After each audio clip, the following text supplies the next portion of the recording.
heinous crime. It's as violent as you could be. When I stepped in the room, I seen like dried up blood. We know we're gonna get absolute facts if the image is captured. What's he holding? That's a shotgun. He has a pistol grip shotgun in his hand. That monster gave no thought to the loss. We're really against the clock. This individual has to be identified and quickly.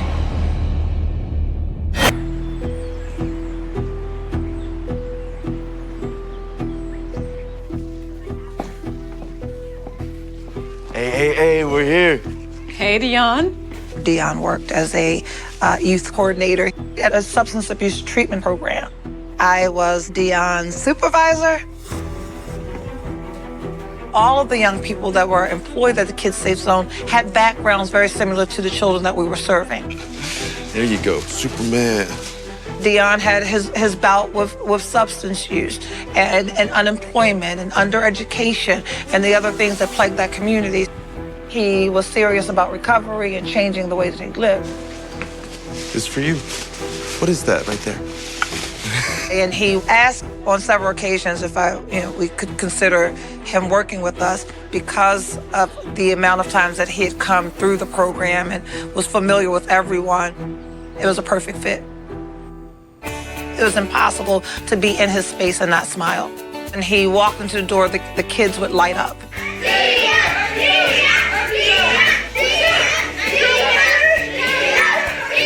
I don't think I've ever seen Dion any happier than when he was working with the children. Why? That's right. I think he paid them. Did you pay those children? His most important role was that of a father. He had a set of twins and an older child, but he wanted to be a dad that provided things that kids wanted. He wanted his kids to have some of the things that he didn't have. I don't know nobody that's thinking all the time about their kids. If he had free time, it was free time for his kids. Dion wanted to do the right thing. He was transitioning into a better person. Hey, catch you later. See you later. You too, dummy. Future was looking very bright for Dion.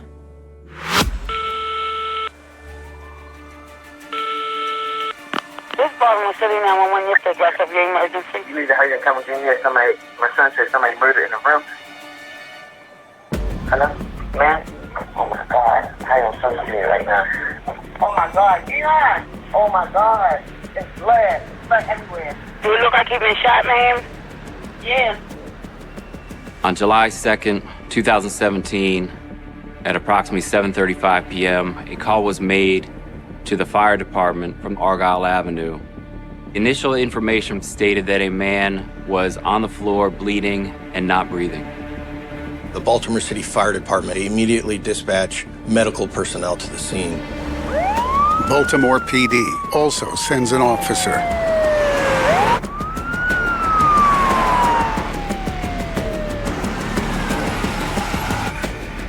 Upon entering the first floor front bedroom, the officer located the body of an adult male with a gunshot wound to the head. Medical staff quickly assessed that the victim had deceased. Our patrol division right away knew that this was going to be a call for the homicide unit, and that's when we were notified.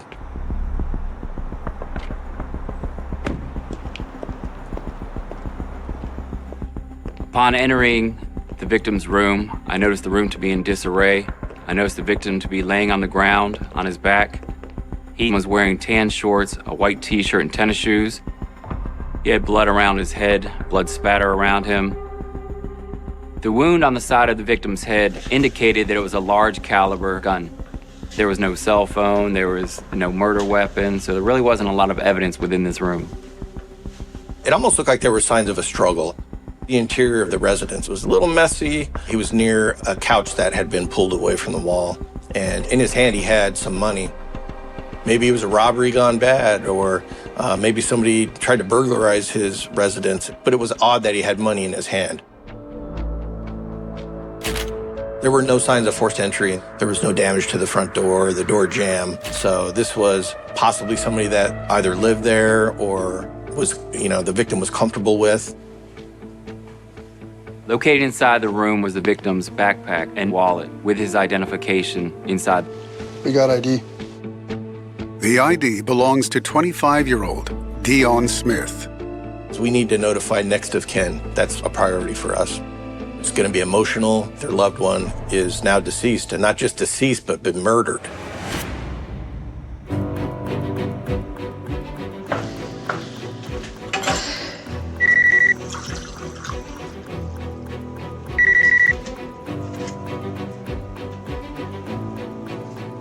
Hello?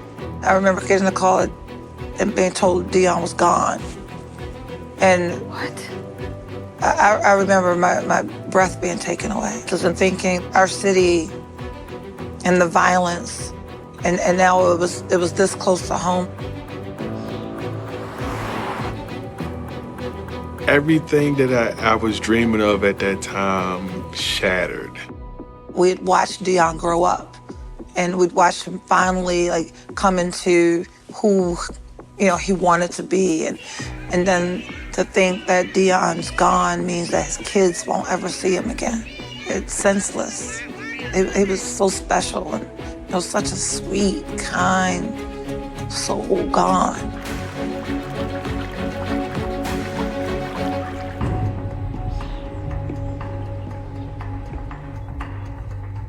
It's critically important for us to find witnesses that might talk to the police right after the incident occurred. Paulette Richardson, one of the residents, provided information about what had occurred earlier. I'm a detective and I'm assigned to the homicide unit. I'm here to speak to you in reference to a death that one of my partners is out investigating in Argyle Avenue. Paulette was inside her room. We're on the second floor, and her son, Dexter, ran into her bedroom screaming, "Call the police." And I'm like, why? You like, some guy, he said Dion is dead. And I'm like, what you mean? He said he did. At that time, Paulette Richardson called 911. Although she didn't witness the incident, she was still nervous as to any repercussions about giving information to the police. People are very reluctant to come forward and talk to the police because there's an element of danger there that there might be some retaliation that they may experience from the bad guys. But that's too much information. Never mind. Talk to me. No. Talk to me. No, wait. No. There's a phrase in Baltimore, snitches get stitches.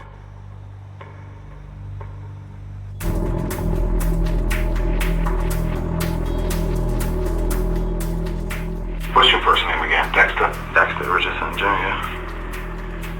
Paulette's son Dexter was brought into the homicide office and interviewed. I wake up around like 7, took a shower. That's when my mother and her friend knocked on my door, gave me my $8. And at that point, I said, where everybody at? She said she don't know. She went upstairs. Dexter comes out of his room and notices that Dion's door is open. So I peeped in the room, and when I peeped in the room, I seen like dried blood on the floor. Like I didn't peep really around that. I seen his arm. Dexter tells us that while he's discovered the body, he hears a tap at the window. He had went around to the front door and opened the door, and a man wearing a gray t-shirt entered the dwelling. He a type person I wouldn't hang with. Like, he look dirty. Chunky? No, not like haircut, not cut. Like, just one of them people you be like, nah, I don't want to hang with. Sketchy, yeah, just kind of uneasy around. Dexter and this man walked towards the hallway of Dion's room, and this man told Dexter, "I think something's wrong with Dion." That's when I ran upstairs and told everybody else. By the time Dexter comes back downstairs, this man is gone. He had left the residence. Do you know his nickname? Or street name? Real name? I don't even know this person. At this point in the investigation, I have a dead body, I don't have a murder weapon, I have a 911 call, and I have 2 potential witnesses. I have no idea who committed this crime. I noticed a security camera in the hallway mounted to the ceiling, pointing to the front door, and then another camera on the 3rd floor. We know we're going to get absolute facts from that if the image is captured. And we were able to reach out to the landlord of the building and get access to that video. Dion was managing the property for me. I tell the detective from Baltimore City, say, hey, y'all can have the cameras. I'll give you all the cameras, give you every code you need, whatever you need. The landlord provided me the name and password of the security system, and we're able to review the video footage. Yeah, I'm with him now. Okay, it's W, 0, R, D.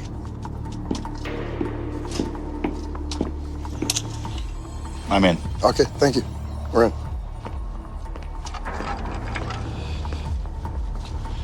Started at 7 p.m. The first thing we want to do is corroborate the 911 caller as well as the witness statements.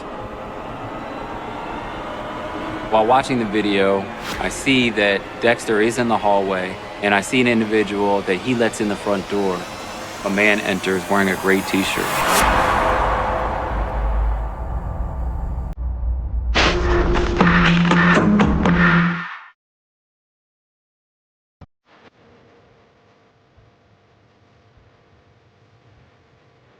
Dexter lets in the man dressed in a gray t-shirt that he went to the door for.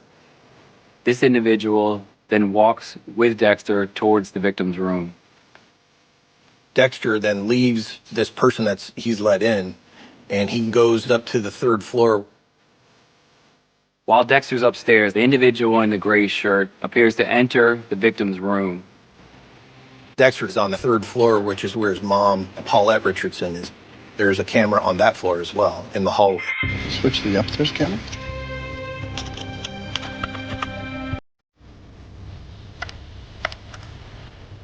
We see Dexter go up to his mother, and they have a brief conversation, but it's excited.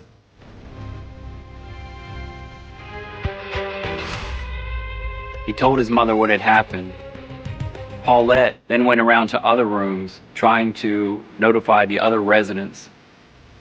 Although there's no audio on the video, you could tell by the body language that something desperate has happened. It was tragic to them. You could tell they were affected by it. It was very helpful for us to corroborate their statements. That matches with what he told us. Okay, switch back downstairs. Investigators rewind to around 7:30 p.m., the time when Dexter lets the unknown man into the apartment building.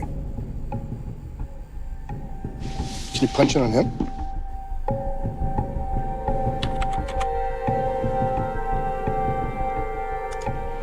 He's wearing a great short-sleeved t-shirt. It's got an emblem on the front of it. He's wearing jeans and some white sneakers with black shoelaces. And his demeanor is unusual. It's like he's going a little bit above and beyond to try and act like nothing has happened. By him trying not to be suspicious makes him look suspicious. The video footage wasn't clear. It was dark. We see the man walk off a camera toward Dion's apartment. He's off camera for a brief period of time.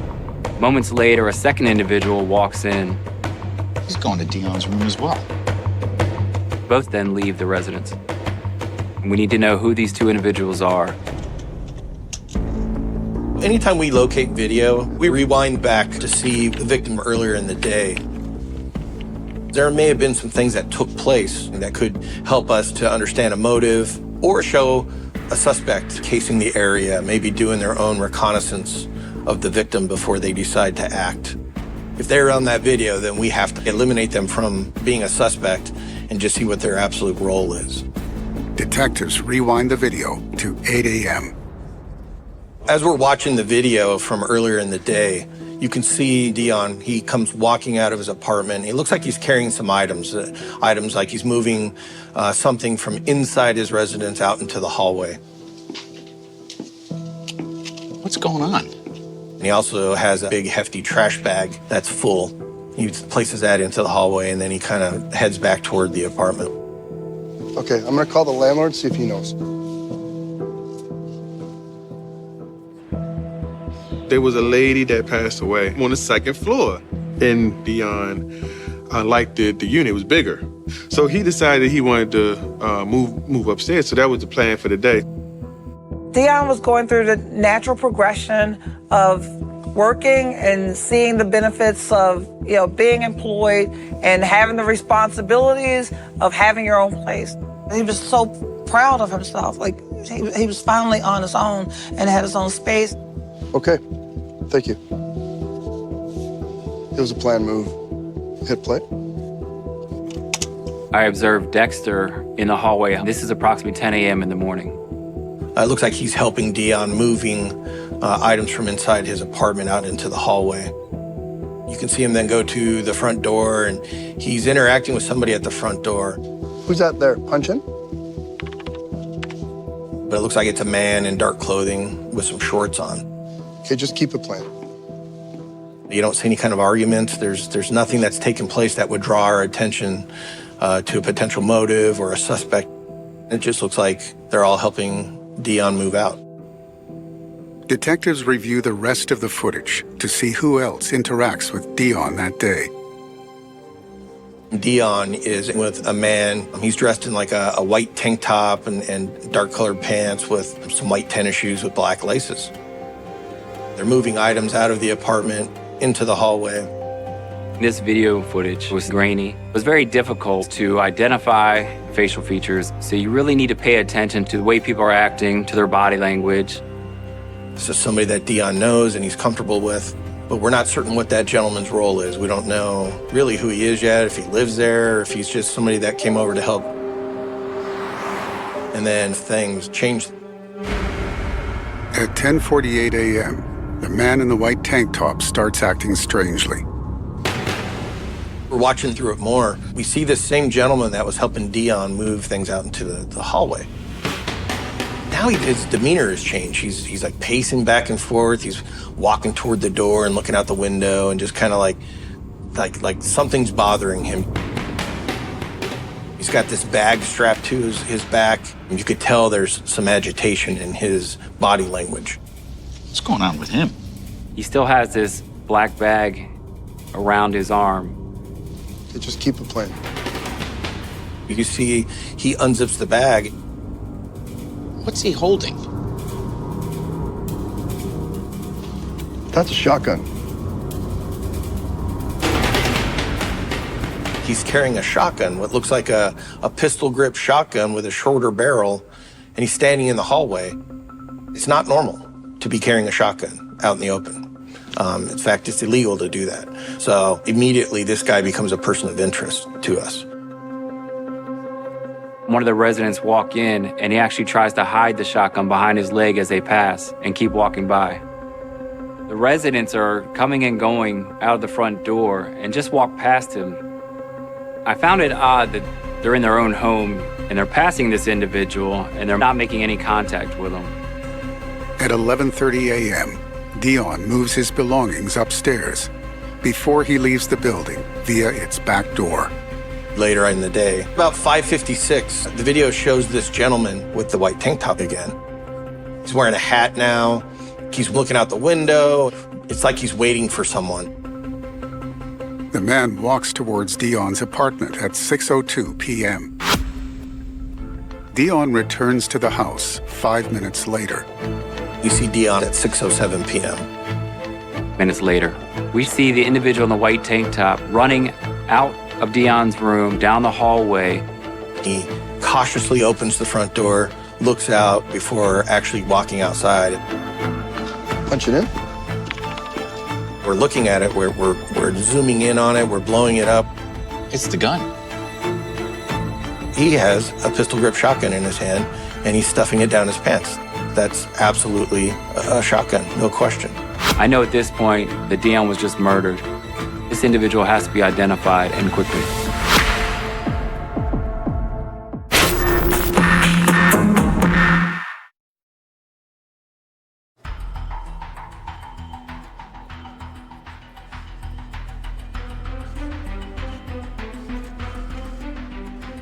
Now that I have this suspect captured on video, the next step is to identify the individuals that are in the hallway with him that can possibly identify him.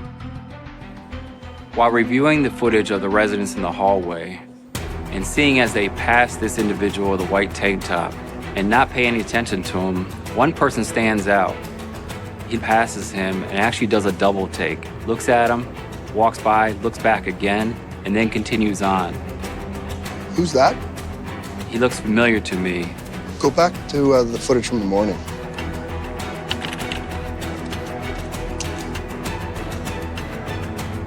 That's the same person. This is one of the individuals that was helping Dion move his items out of his room in the morning. I asked myself, why is this man doing a double take? Does he know him, or does he know something's about to happen? We need to locate and interview him and figure out what his role is. While investigators track down the witness in the surveillance footage, members of the local community gathered to pay tribute to Dion. It was a visual. Like, in the immediate vicinity of where he was actually murdered, they drew, "Rest in peace, Dion A."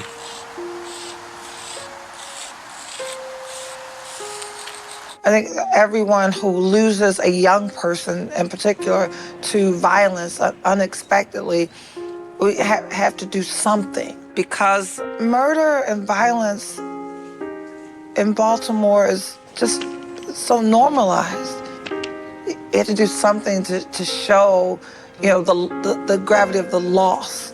And the loss of a young person is such a huge loss. Their dreams are cut in half. I think people should be remembered, how you last saw them and the truest version of themselves.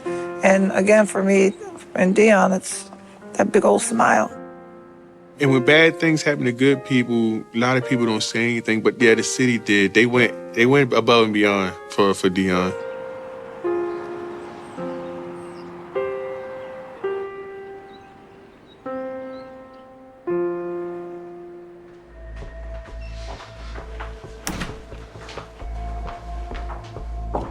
Once we have our suspect in mind, we now go back to the scene and we talk to the witnesses again. Good day, sir. Can I ask you a couple questions about Dion Smith? In talking with the residents, I discovered that Dion was the building maintenance man, as well as volunteer for the Kids Zone at the Drug Rehabilitation Center. Everyone I spoke to spoke very highly of Dion. He was very friendly, very charismatic, liked everybody and helped everybody. Do you recognize any of these people? The individual in the black shirt who was helping Dion move was his cousin. He was identified as Little Zamani. While finding out more about Dion and his past, it was discovered that the building that he lived in was owned by his family. And his cousin also stayed in the building. Me, Dion, and Louis Imani are related. Well, actually cousins. My uncle bought the house in 1983. When he passed away in 2009, the house went into disarray. In 2016, we fixed it up. And I had asked Dion to manage the property for me. And you stay here for free.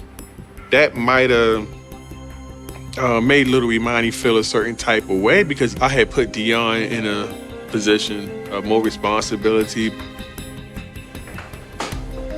We talk to neighbors to see if there's any kind of activity that may have led up to the crime occurring, a motive, if you will. Hello.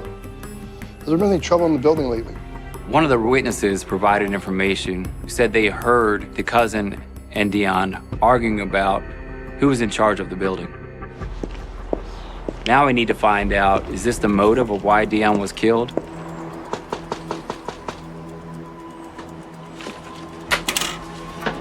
Hey, did you ever find Imani?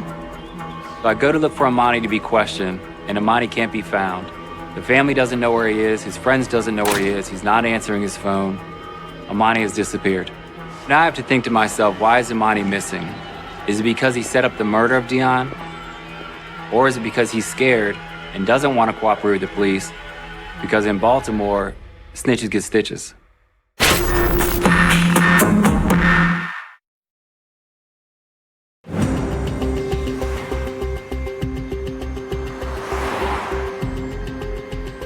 It's important to get Imani into the office and interview him, because he was in the hallway with the suspect.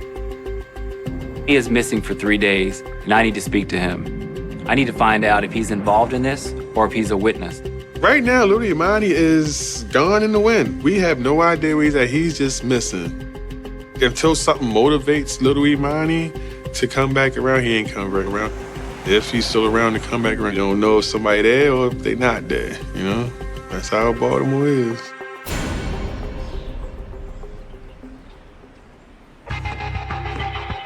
We have a unit inside a homicide called Homicide Operations, and they went searching for him.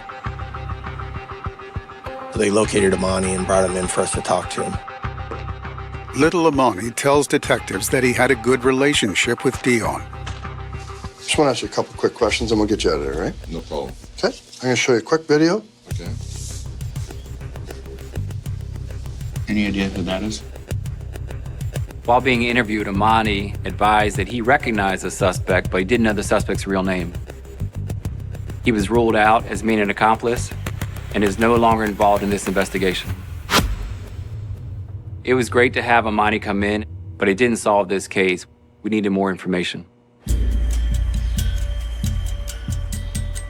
We're really against the clock. Once the bad guy commits a crime like a homicide, they know that the police are now doing everything in their power to find out who this is.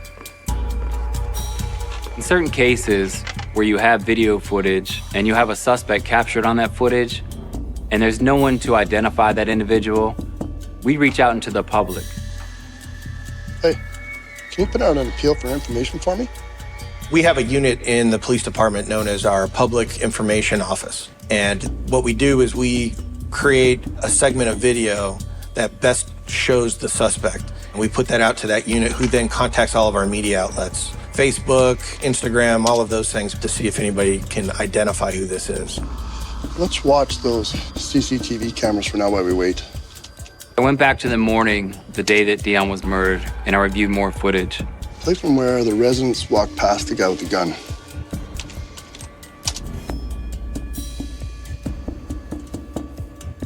There's another individual that walks past the suspect and glances back at him. Now I want to know who this person is, and can they identify the suspect? I'll ask the residents if anybody recognizes this guy. Okay. The man that passed as the suspect is identified as Willie. We find out through residents that he also lives in the building. At the same time, detectives compile a list of suspects following their appeal for information.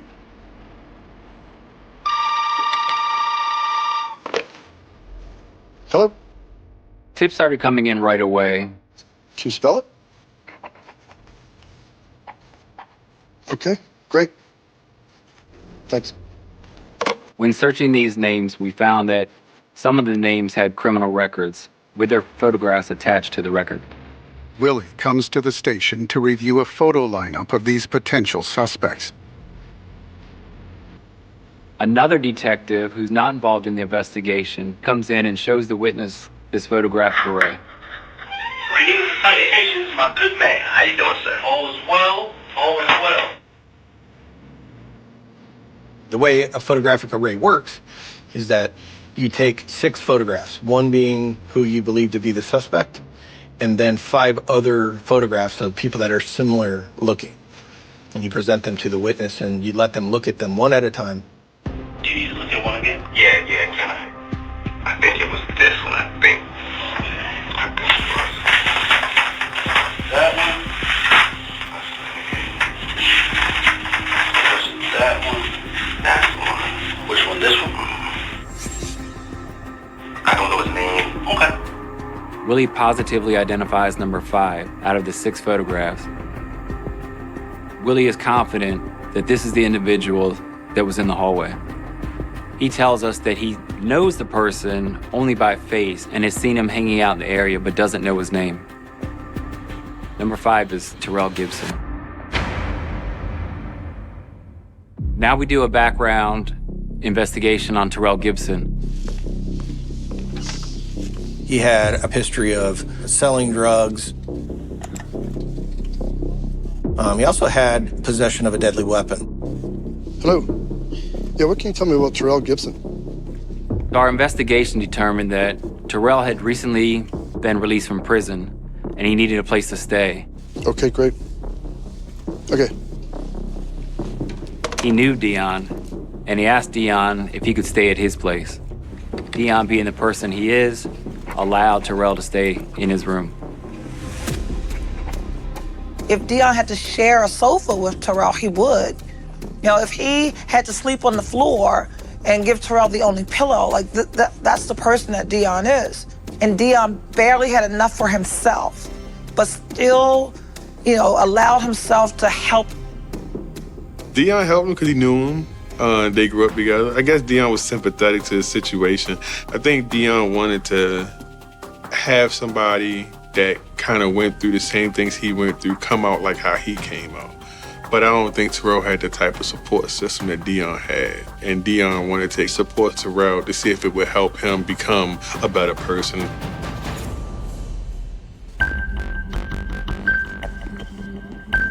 Investigators scour the CCTV footage for clues to unlock Terrell's motive for killing Dion.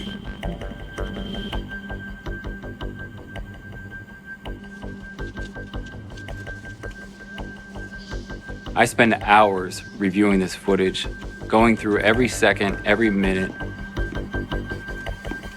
I identify an individual in the hallway, and this individual walks up to Dion's shoeboxes. There's several shoeboxes in the hallway. And this individual picks out one shoebox from this whole pile, walks away back to Dion's room. Ross, come have a look at this.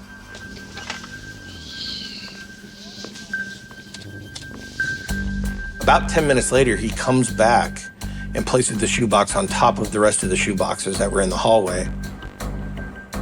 Goes to the front door, and he opens the door and looks outside as if looking for someone. And then he comes back to the shoebox and puts it back in the exact order that he found it. What's he doing? It looks suspicious because at that time, I'm wondering what's in that shoebox, why is he hiding it, and why does he return it to the same exact spot when no one's around? I think I seen him later in the day. Can you fast forward? Yep. The same individual that took the shoebox from Dion is now talking to Terrell in the hallway. The conversation is normal at first, but then it becomes more animated, and it's obvious these two are arguing. My first thoughts are, well, he stole something out of that shoebox, something valuable. It could be money or drugs. Is this possibly a motive? We know Terrell had a pretty extensive history of drug dealing. Is he hiding drugs there? That may have been the cause of it, that, you know, because the unknown man removed the shoebox from the hallway, that maybe that had something to do with the murder. While we're reviewing the footage, we're looking literally at every aspect, the behaviors of the way people are acting, the way they walk. Go to the man in gray Dexter lets in. What we start to realize is that the gentleman in the gray t-shirt is the same shape and build as the gentleman in the tank top. Punch in there. He has these very distinct tennis shoes on. He's wearing Air Jordans, and they're white in color with black laces, and they have kind of an interesting shape on the heel of the shoe. Go to Terrell earlier. All the other features match.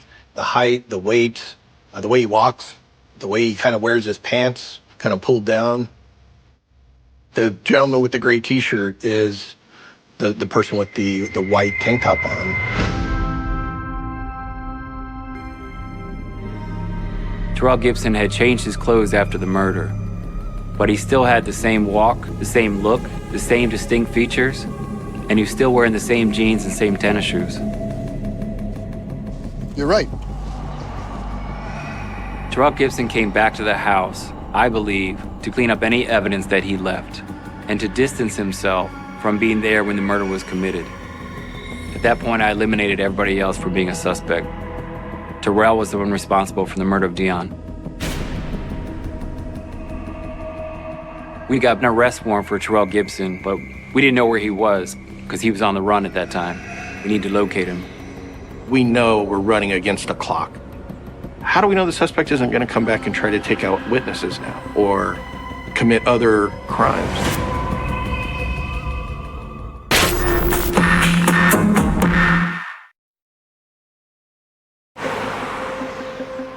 We now had an arrest warrant for Terrell Gibson, but we didn't know where he was. We have a division called WATF, Warrant Apprehension Task Force. They have a squad of detectives. That's their entire mission, is to go and find this person. They go to known locations first, and they kind of work their way out from there. They go to relatives' houses. They do it through electronic surveillance. They'll contact people that are known to the suspect. On the morning of July 6, 2017, the Warrant Apprehension Task Force found Terrell Gibson at his mother's house. They knocked on the door. They were actually let in by Terrell's mother. They then searched the house. He was hiding in the basement. They arrested him and brought him to the homicide office to be interrogated.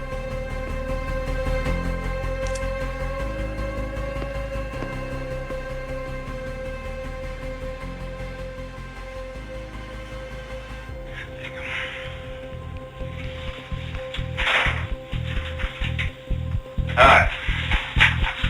I spoke to myself earlier. I'm Detective Moran. This is my partner. You were brought down here in reference to a friend of yours who was killed. What's his name? Dion. When Dion got killed? Right. You were brought down here in reference to that, and just some things I want to talk to you about. Alright? About that whole incident. You don't want to talk? Because if I don't got my lawyer present, I totally understand. I get it. I ain't trying to self-incriminate myself. It's always disappointing when they don't want to talk to us. You know, it's, I think just from a human standpoint, I mean, to take another human life, there's nothing worse than that. It's almost like we're due an explanation. If they don't want to speak to me, it doesn't bother me at all. I already have everything I need. If anything, it makes them look more guilty. After Terrell was arrested, we went back to his mother's house to conduct a search and seizure warrant to try to locate any evidence in reference to his case. We did not locate a gun, clothing, or any other evidence that could be helpful. Not having the murder weapon is actually common in most murders. The video footage in this case is really all the evidence we need. Seeing him run to that house and shoving that shotgun down the front of his pants, that's the evidence we need to convict Terrell Gibson. Terrell Gibson is charged with the murder of Dion Smith. His trial begins on September 25th, 2018. Terrell Gibson showed no remorse throughout the entire trial. He didn't want to explain anything to us. He didn't want to tell us why it happened. The jury found Terrell Gibson guilty of murder. He was sentenced to 80 years in prison. Nobody else seen in the CCTV footage from the apartment is charged with any wrongdoing. It was a good feeling to get him off the street. Think about what he did. It's a heinous crime. He took a shotgun to somebody that he knew, a close friend of his, and killed him, senselessly killed him. And not just shot him, but shot him right in the head with a shotgun. I mean, that's violent. It's as violent as you could be. It's very close, it's very personal. Baltimore City is just a little bit safer because he's no longer there. The state's attorney definitely relied on this video footage to seal a conviction. Had we not found video in this case, this would have been a difficult case to solve. It was really an incredible piece of evidence. Terrell's trial fails to establish a motive for Dion's murder. Dion's family are left to speculate why Terrell killed his friend. What I think happened, my theory is, Dion, when he went to go moving the stuff from his first floor unit to the second floor unit, he found something that wasn't supposed to be there. I think Dion stashed it. I honestly think Dion was holding it in the other room. And Terrell's at the apartment, like, well, they there looking. They can't find it. It must have been important enough for him to murder somebody over, because that's what he did. He killed my cousin behind whatever he couldn't find.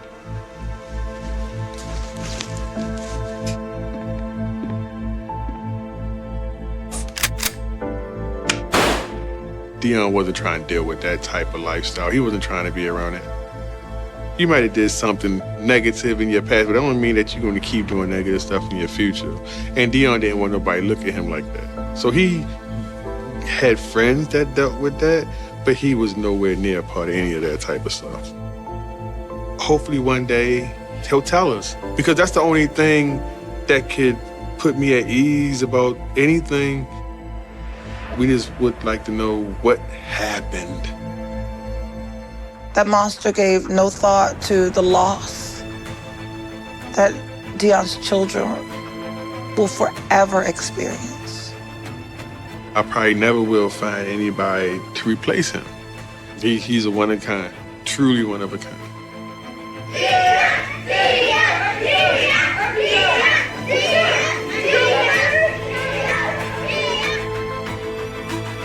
In his 24 short years, he had an impact on hundreds of young people. Well, Deon was here. He changed his life. As a result of changing his life, he was able to help other young people change their life. The night was colder than usual in Queens, New York, in the early hours of March 12, 2003.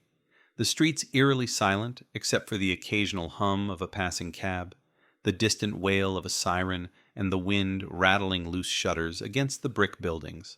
A single lamppost flickered intermittently near a narrow alleyway, where the faint, unmistakable scent of gasoline hung in the air. Nobody remembers seeing her yet. Everyone remembers the scream that cut through the night, sharp brief, a sound that seemed to freeze the blood in the veins of anyone within earshot. Jennifer Lawson, 19, vibrant, full of laughter, vanished in less than a heartbeat, leaving behind only a trail of scattered belongings, her handbag lying abandoned near the entrance of St. Mary's Park, and a single shoe half buried in the mud beside a graffiti-stained wall. The city would wake the next morning to a story that would shock neighbors, police officers, and an entire community: the disappearance of a young woman who had seemingly evaporated into thin air.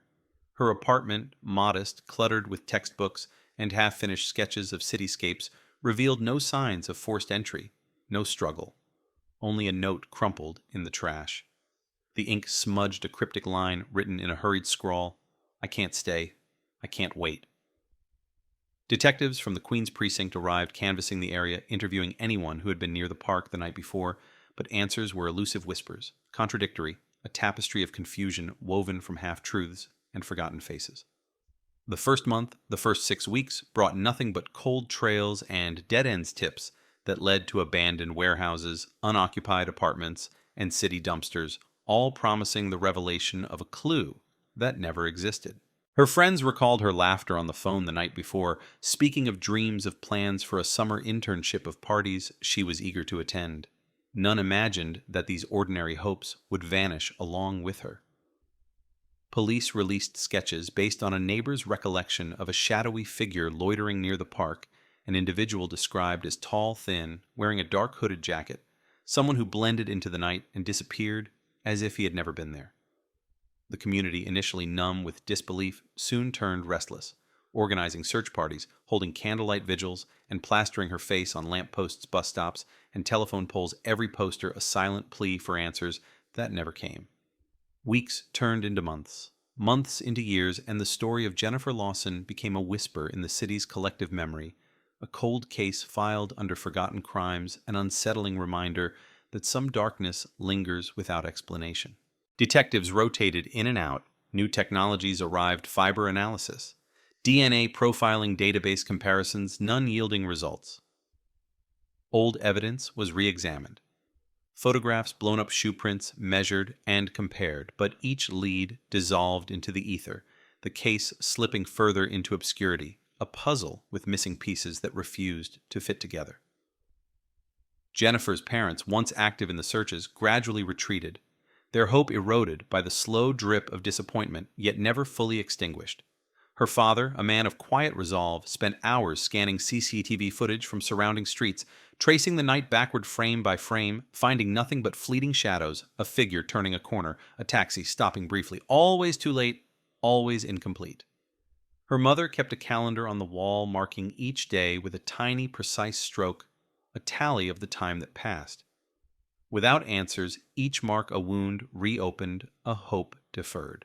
The neighborhood murmured with rumors, some dark, some fanciful, about the shadowed figure in the park sightings that vanished upon closer inspection, voices claiming to have heard screams or seen a figure drag a bag through back alleys.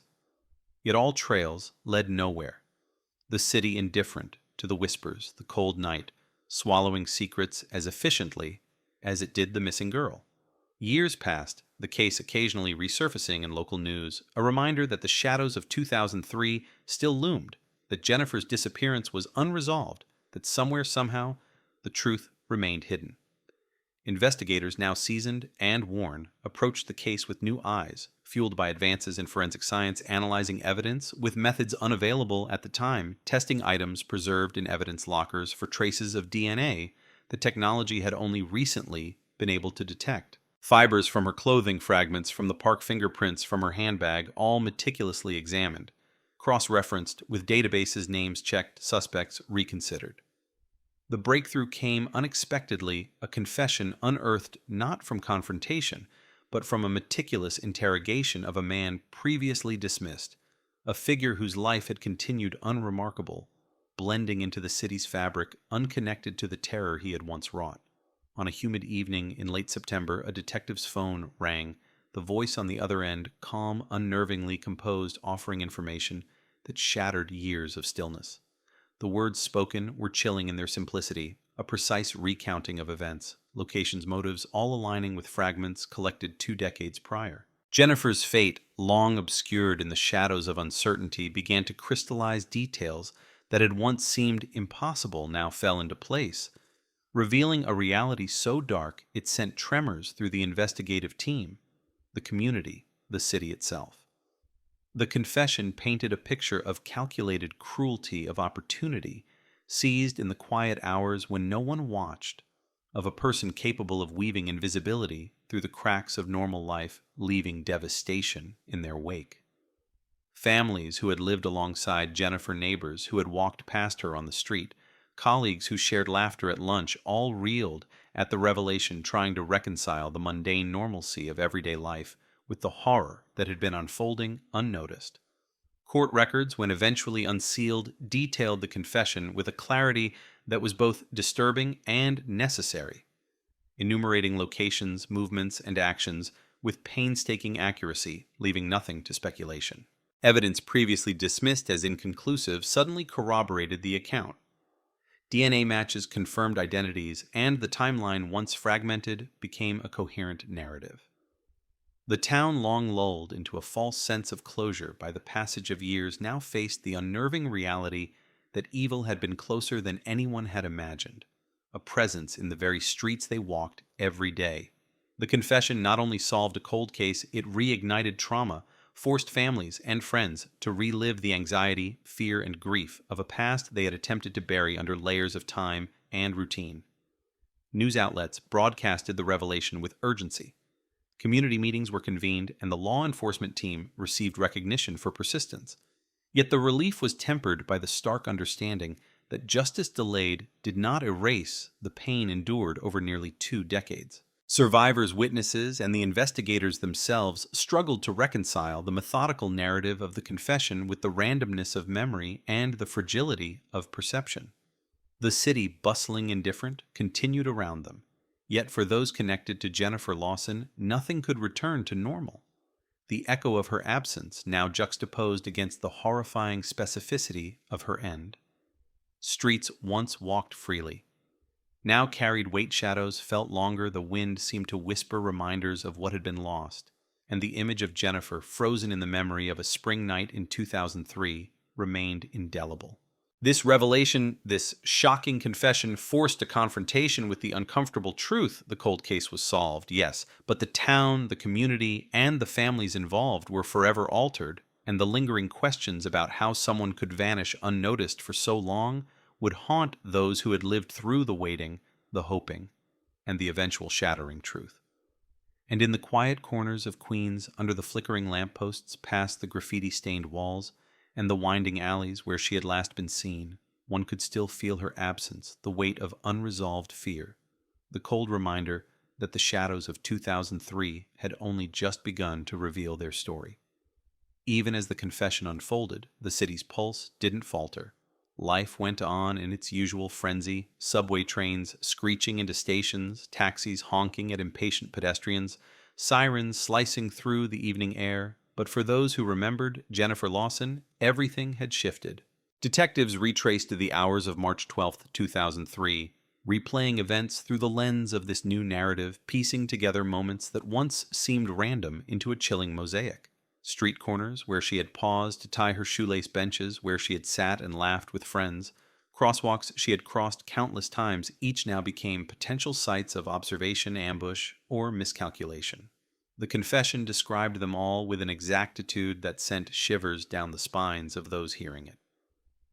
The perpetrator spoke of choosing the park because of its seclusion at night, because of the routine of people passing, without noticing, because of the confidence that darkness could conceal the most horrific acts. Investigators listened in stunned silence as he described the initial encounter, how he approached with casual words, how he manipulated a brief conversation into an opportunity, how control was asserted in a way almost clinical, almost detached a process that transformed a fleeting meeting into a life-ending decision. Each detail corroborated fragments of physical evidence that had been collected in 2003 but previously dismissed, now revealing themselves to be pieces of a tightly interwoven puzzle. Fingerprints lifted from the rim of a discarded soda can, fibers from her coat snagged on a fence post, faint smudges of DNA from the park's soil. These minute traces now bore the unmistakable mark of the man who had once vanished into the city's anonymity. The investigation shifted urgency, replacing years of cold routine. Detectives reviewed old witness statements, notes once thought trivial, including a jogger who had seen a hooded figure lingering near the park entrance at 2:17 a.m., a security guard who remembered an unclaimed black duffel bag near the alley by the subway entrance. Each account, once isolated, now aligned perfectly with the confession. Families and friends were called back into the narrative, summoned for interviews, their memories revived, sharpened by the shock of revelation. Jennifer's parents, still mourning in the quiet of their home, were confronted with truths too long buried. They listened to recordings of her final hours, voices describing movements, words exchanged, decisions made by someone who had shadowed their daughter's steps. The grief that had settled into a dull ache over nearly 2 decades flared into raw anguish, relief mingling uncomfortably with horror. Media outlets swarmed reporters combing through archives, reconstructing timelines, interviewing neighbors who had moved, teachers who remembered her bright smile, friends who recalled the last phone call. Headlines screamed across screens, and newspapers' cold case solved after 20 years, shocking confession stuns. New York, and yet beneath the sensational words, the unease lingered. How could someone vanish unnoticed? How could a community continue for years without realizing what had happened in their midst? Questions multiplied faster than answers, each one a shard of unease piercing through the heart of the city. Investigators returned to the park, walking the paths in daylight that had once seemed safe, retracing the shadowy hours of a spring night, noting how streetlights failed to illuminate hidden corners, how the wind carried sound away in unpredictable currents, how a few quick steps could lead someone unseen into alleys that emptied into the darkness. The confession described hiding places, misdirections, and the cold efficiency with which the crime had been carried out. Every alley, every trash bin, every rusted fence post became a testament to calculated planning to the mind of someone who had understood the city's rhythm better than anyone else. The public grappled with disbelief. Neighbors who had once walked past her apartment every day, friends who had shared laughter at late-night diners, strangers who had seen her on street corners, all found themselves suddenly implicated in the memory of her absence. Social media exploded with recollections, theories, and outrage. Forums debated minutiae, comparing witness accounts, speculating on what might have been done differently, wondering how justice could take so long. In court, the confession became both evidence and narrative, a chilling walkthrough of the night that no one could forget. Prosecutors meticulously mapped his words onto the physical evidence, the discarded handbag, the partial shoe, the faint smears of soil, the fibers now matched to his clothing. Defense attorneys argued as they must, dissecting the statements, challenging recollections, attempting to separate the act from the actor, but the meticulous detail of the confession made doubt nearly impossible. The town watched with a mixture of horror and fascination. Community meetings filled to capacity, people grappling with the realization that evil had walked among them undetected for years, that the ordinary streets of Queens had been the theater of a meticulously executed crime. Counselors offered support to those affected, yet the emotional landscape remained jagged, uneven. Memories of Jennifer's presence were now irrevocably intertwined with the story of her death, the confession leaving permanent impressions on minds, hearts, and the city itself. Detectives revisited the case files, noting the initial oversights, the missed signals, the testimonies discounted too quickly. Each misstep became a lesson, a cautionary tale about the challenges of investigation, about the subtle ways in which criminals can exploit routine, and about the perseverance required to eventually uncover truth. Her friends, once dispersed by life's unpredictable currents, returned bonded anew by grief shock and the need to reconcile their memories with the horrifying reality revealed. Conversations turned to recollections of mundane details, the way she sipped coffee, the jokes she made, the places she loved to walk, now all shaded by the understanding that these ordinary moments had led to extraordinary vulnerability. The confession detailed methods that were both horrifying and methodical, the selection of location, the timing of movements, the calculation of risk, the cold attention to detail that transformed fear into opportunity. The detectives felt a mixture of dread and vindication. They had pursued leads that seemed futile, but the confession had validated their persistence, proving that patience, diligence, and modern forensic science could bridge decades of silence. Media coverage focused not only on the details, but also on the broader implications. How many other cold cases remained unsolved, lurking quietly in the shadows of a bustling metropolis? How many perpetrators walked free? Their secrets buried under time's deceptive weight. For Jennifer's parents, every report, every interview, every replay of events was both unbearable and necessary. They learned the identity of the person who had taken their daughter, the locations where she had been held, and the final moments of her life, each revelation layering grief upon grief, yet also offering a measure of closure that had eluded them for years. Public reaction varied shock, horror, empathy, and in some corners morbid fascination. Conversations at coffee shops, dinner tables, and community halls revolved around how someone could commit such acts without being caught, how human beings could harbor darkness so intimate yet invisible. Detectives noted the renewed vigilance in the community street cameras, installed neighborhood watches, organized conversations about safety and awareness becoming central to local culture. Yet alongside vigilance, a shadow remained a reminder that even with resolution, trauma is not easily contained. The confession itself, delivered with calm precision, left investigators, family, and town alike with an enduring question: how do ordinary people reconcile the banality of life with the presence of concealed malevolence? Each answer seemed incomplete, each reflection inadequate. Yet, in every courtroom record, in every interview, in every newspaper article, the story of Jennifer Lawson emerged in stark relief, both a cautionary tale and a testament to resilience. Friends shared memories not only of loss, but of life. Her smile, her determination, her hopes, moments preserved against the backdrop of horror. And the city, relentless, continued its rhythm, subways roaring, underground taxis weaving through streets, neon signs flickering. But for those touched by the revelation, the streets carried a different weight. Every shadow, every alley, every park bench recalled the night Jennifer vanished, and now, through the confession, the precise contours of that night were etched into memory forever. The detectives, seasoned and weary, walked the park once more, now able to trace the path she had taken, noting small changes. New graffiti, fresh litter, relocated benches, yet the ground itself whispered the history of that spring night, the details now confirmed, mapped, and undeniable. Families of other missing persons reached out, seeking hope from a story long frozen in uncertainty, inspired by the determination that had finally yielded answers, but reminded that many cases remained unresolved.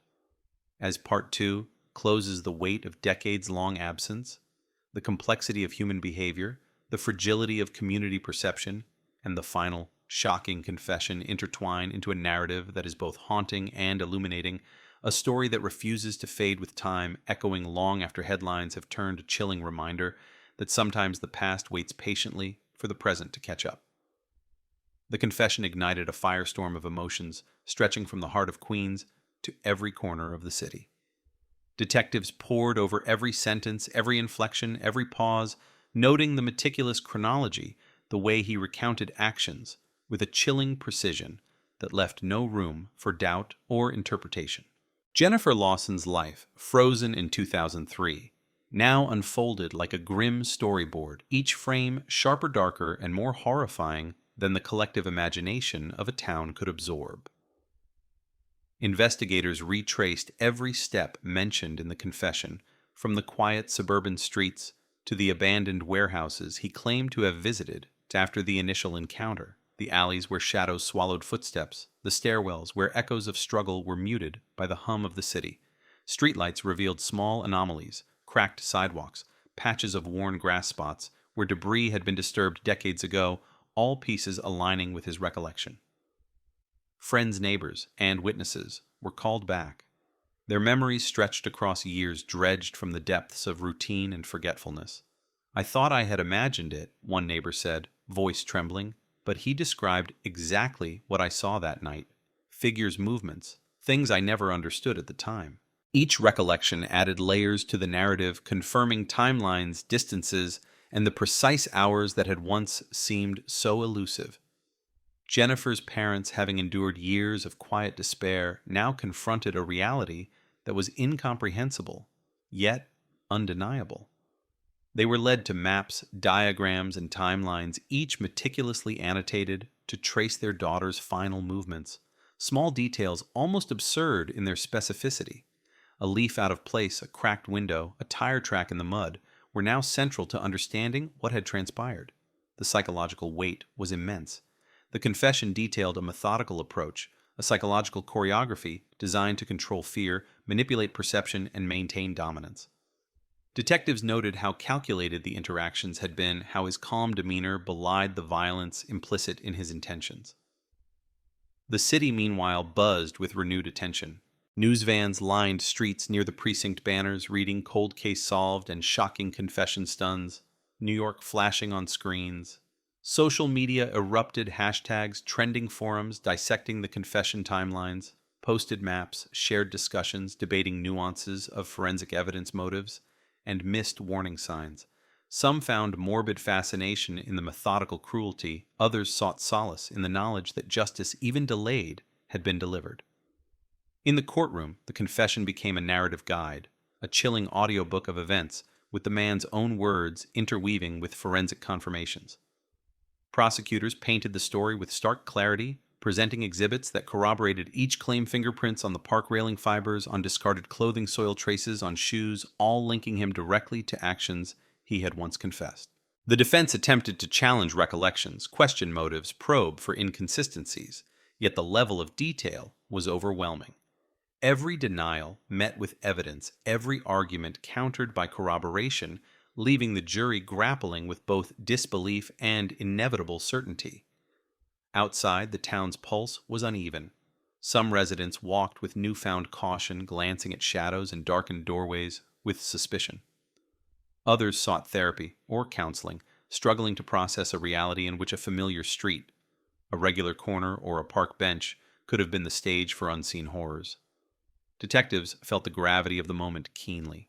Their own memories of the case, stored in binders, notes, and mental files, converged with new findings. Patterns emerged that had been invisible 2 decades ago, coincidences now revealed as orchestrated acts, a meticulous trail that only hindsight and confession could illuminate.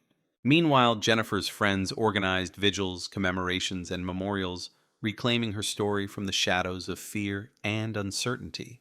Each anecdote, each memory shared, painted a fuller picture of her life, illuminating the vibrancy that had been stolen. Yet juxtaposed against these celebrations of life, the confession cast a long shadow, a reminder that joy and horror often exist in uncomfortable proximity. The confession also illuminated failings in the initial investigation, a stark reminder of the limitations of 2003-era policing. CCTV footage, sparse and grainy, had offered little, and witnesses' statements pieced together had seemed contradictory, but the human element, the detective's intuition, and technological advances now merged to reconstruct a precise chain of events, bridging the gap between chaos and comprehension. Psychological profilers were consulted, analyzing the perpetrator's methods. his selection of timing and location, and his manipulation of environmental factors. Their reports revealed a mind-calculating risk with cold detachment, yet driven by impulses rooted in control and dominance. The public grappled with unease. Conversations in diners, cafes, and living rooms revolved around questions that had no easy answers. Could someone so seemingly ordinary commit such acts? How many other shadows walked among them unnoticed? How does a community reconcile the ordinariness of daily life with the extraordinary presence of concealed malevolence? Meanwhile, law enforcement agencies began reviewing other unresolved cases inspired by the breakthrough in Jennifer Lawson's case. Cold cases across New York and beyond were revisited, evidence reanalyzed with new forensic techniques, tips once discarded reconsidered in the light of modern understanding. For Jennifer's family, the shock of the confession was compounded by reflection. They learned not only the identity of the person responsible, but also the psychological and procedural journey that had kept the truth hidden for so long. Their grief, layered with decades of uncertainty, began to shift toward a complex blend of closure, trauma, and lingering questions. Detectives retraced the night's events once more, this time guided by the confession and corroborating evidence. The park's winding paths, the alleyways, the abandoned lots, all were mapped, measured, and re-examined. Small details, the angle of a bench, the placement of trash bins, even the pattern of shadows cast by streetlights now bore significance in reconstructing the narrative of terror. Public awareness campaigns arose, emphasizing safety vigilance and community cohesion. Neighborhood watches, increased patrols, local authorities encouraged reporting of suspicious activity, and residents shared information more freely, fostering a collective commitment to prevent recurrence. At the same time, the confession's release stirred deeper societal reflection. How does one reconcile the facade of ordinary life with hidden darkness? How many similar crimes go undetected? How does trauma ripple through a community lingering long after the crime is resolved? Each reflection, each discussion became part of the broader narrative, a testament to both human curiosity and human vulnerability.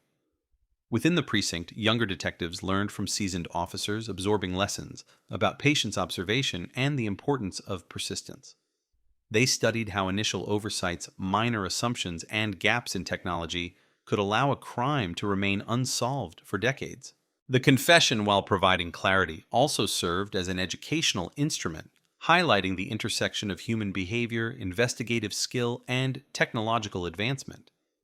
Jennifer's friends, now older, revisited old haunts, the diner she frequented, the bench she preferred, the streets she walked, each location imbued with memory and meaning, each encounter colored by the knowledge of what had occurred. Their storytelling became a mix of celebration and remembrance, a careful dance between honoring her life and acknowledging the trauma imposed by her absence. Meanwhile, forensic teams continued analyzing physical evidence, refining profiles, comparing historical data, and verifying details mentioned in the confession.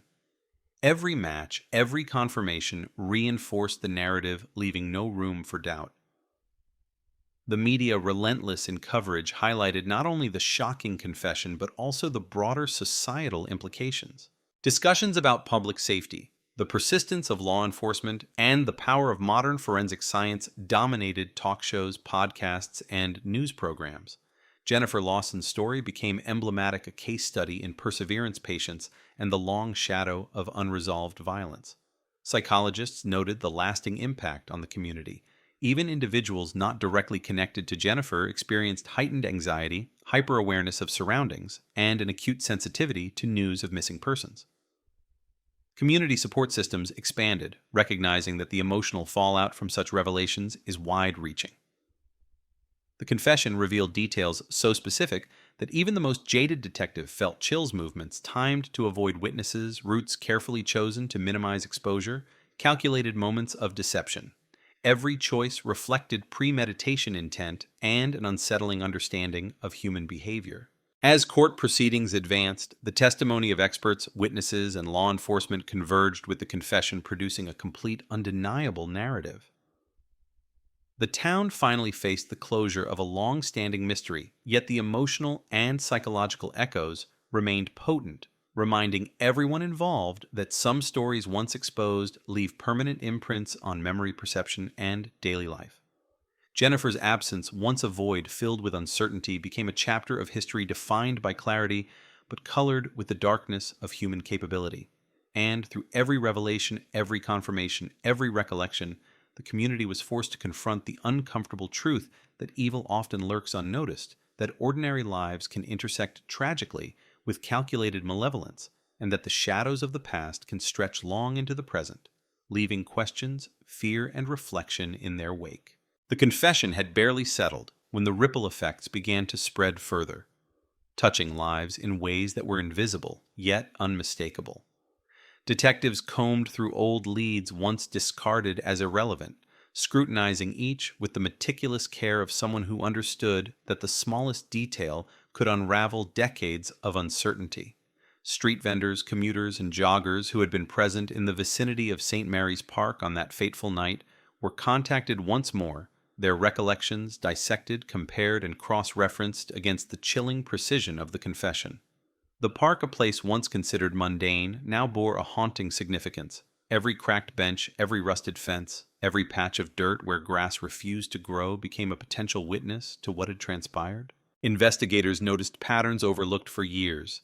The timing of passing trains, muffling cries, the angle of streetlights casting shadows just thick enough to conceal movement, the predictable behavior of pedestrians whose routines had been unwittingly exploited.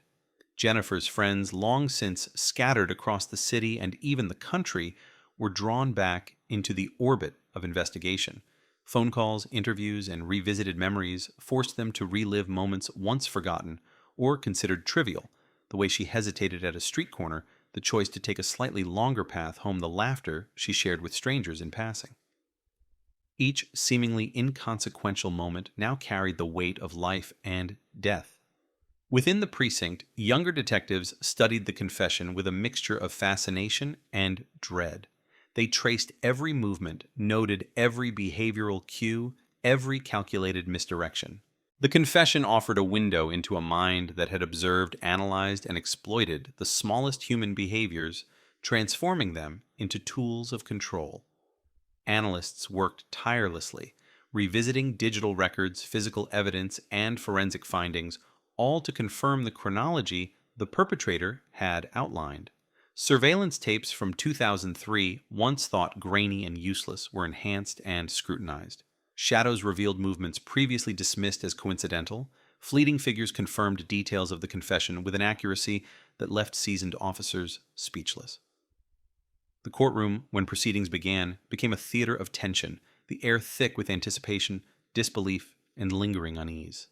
Every word of the confession was dissected, every claim reinforced by evidence that had patiently waited in storage untouched for decades. Jurors leaned forward, absorbing each revelation, their minds struggling to reconcile the calm delivery of the perpetrator with the horror of his acts. Jennifer's parents sat through the proceedings with a mixture of grief, horror, and a grim satisfaction. For 20 years they had endured the uncertainty, the sleepless nights, the haunting question of what had become of their daughter. Now each revelation, each corroborated detail offered a form of closure, yet also reopened wounds that had never fully healed.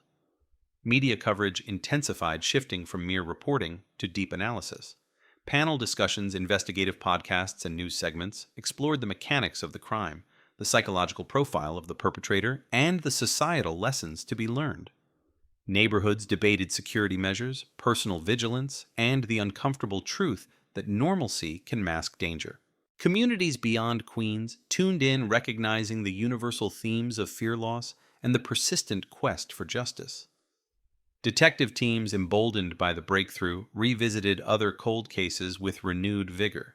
They recognized that technology persistence and strategic interrogation could overcome decades of silence, and that time, though it eroded memories and physical evidence, could never erase the truth entirely. In parallel, psychologists and criminologists examined the broader implications. They noted the meticulous planning, the manipulation of environmental cues, and the ability to blend seamlessly into everyday life. Their analysis underscored how often criminal acts remain hidden amidst ordinary routines, and how vigilance combined with modern forensic science can illuminate shadows that once seemed impenetrable. Jennifer's friends, now united by grief and revelation, organized memorials and community events to honor her life. These gatherings were tinged with the duality of celebration and mourning, laughter and tears, memories of life intertwined with recognition of the darkness that had stolen it. Conversations at these gatherings often circled back to the confession itself, the meticulous nature of planning the cold detachment, the chilling normalcy with which evil had operated. It prompted reflection on human behavior, the fragility of safety, and the resilience required to confront uncomfortable truths. The confession had also prompted law enforcement agencies to reevaluate protocols emphasizing early evidence preservation, thorough follow-up on seemingly minor leads, and cross-referencing of reports that had previously been siloed. Training programs incorporated lessons from the case focusing on intuition, behavioral analysis, and the integration of emerging forensic technologies. Meanwhile, the perpetrator remained an unsettling presence even behind bars. His calm recounting of events, his lack of remorse, and his detailed knowledge of investigative techniques forced both professionals and laypeople to grapple with the nature of human malevolence. Families across the city who had known of missing persons began reconsidering long-forgotten absences, sifting through personal records, photographs, and memories for patterns or anomalies that might indicate unresolved crimes. The confession acted as a catalyst, reigniting investigations that had stalled and encouraging communities to participate actively in the pursuit of truth. Within Queens, small changes were noticeable. Improved lighting in parks, more vigilant neighborhood watches, discussions with local authorities about community safety. Yet these changes were underscored by a lingering unease, a recognition that the revelation of one crime exposed vulnerabilities in systems, communities, and personal perceptions. Jennifer's parents, haunted yet resolute, engaged with support groups, public forums, and advocacy networks. They shared their experience, highlighting the persistence required to achieve justice and the emotional complexities of confronting the reality of a solved cold case after decades. Detectives remained vigilant, returning frequently to the park, examining the landscape and noting changes since 2003. Trees had grown, graffiti had been painted over benches replaced, yet the memory of that night lingered, preserved in meticulous reports maps and the detailed confession. Public reactions varied: horror, empathy, fascination, disbelief. Social media threads dissected each element, commenters debating psychology, logistics, morality, and legal strategy. Communities outside Queens drew lessons reflecting on the mechanisms by which evil can operate unnoticed and the importance of diligence in safeguarding public spaces. As the investigation and trial proceeded, revelations emerged about how the perpetrator had exploited human predictability. Understanding routines, environmental cues, and the inherent trust people place in ordinary interactions. Analysts emphasized that vigilance, forensic diligence, and cross-disciplinary cooperation are essential to prevent similar tragedies. Jennifer's friends continued to commemorate her, documenting memories, publishing photographs, and sharing stories that highlighted her vibrancy, creativity, and humanity. Each narrative served to reclaim her life from the shadow of crime, balancing grief with celebration, horror with remembrance. Detectives meticulously cross-checked every aspect of the confession against physical evidence, witness recollections, and environmental factors. Every minor detail, discarded items, footprints, soil traces, was scrutinized, providing a tapestry of confirmation that linked the perpetrator irrevocably to the crime. Meanwhile, discussions around the city expanded beyond the case itself, touching on broader societal concerns, the effectiveness of law enforcement, the reliability of witness memory, the advancements of forensic science, and the delicate balance between privacy and vigilance.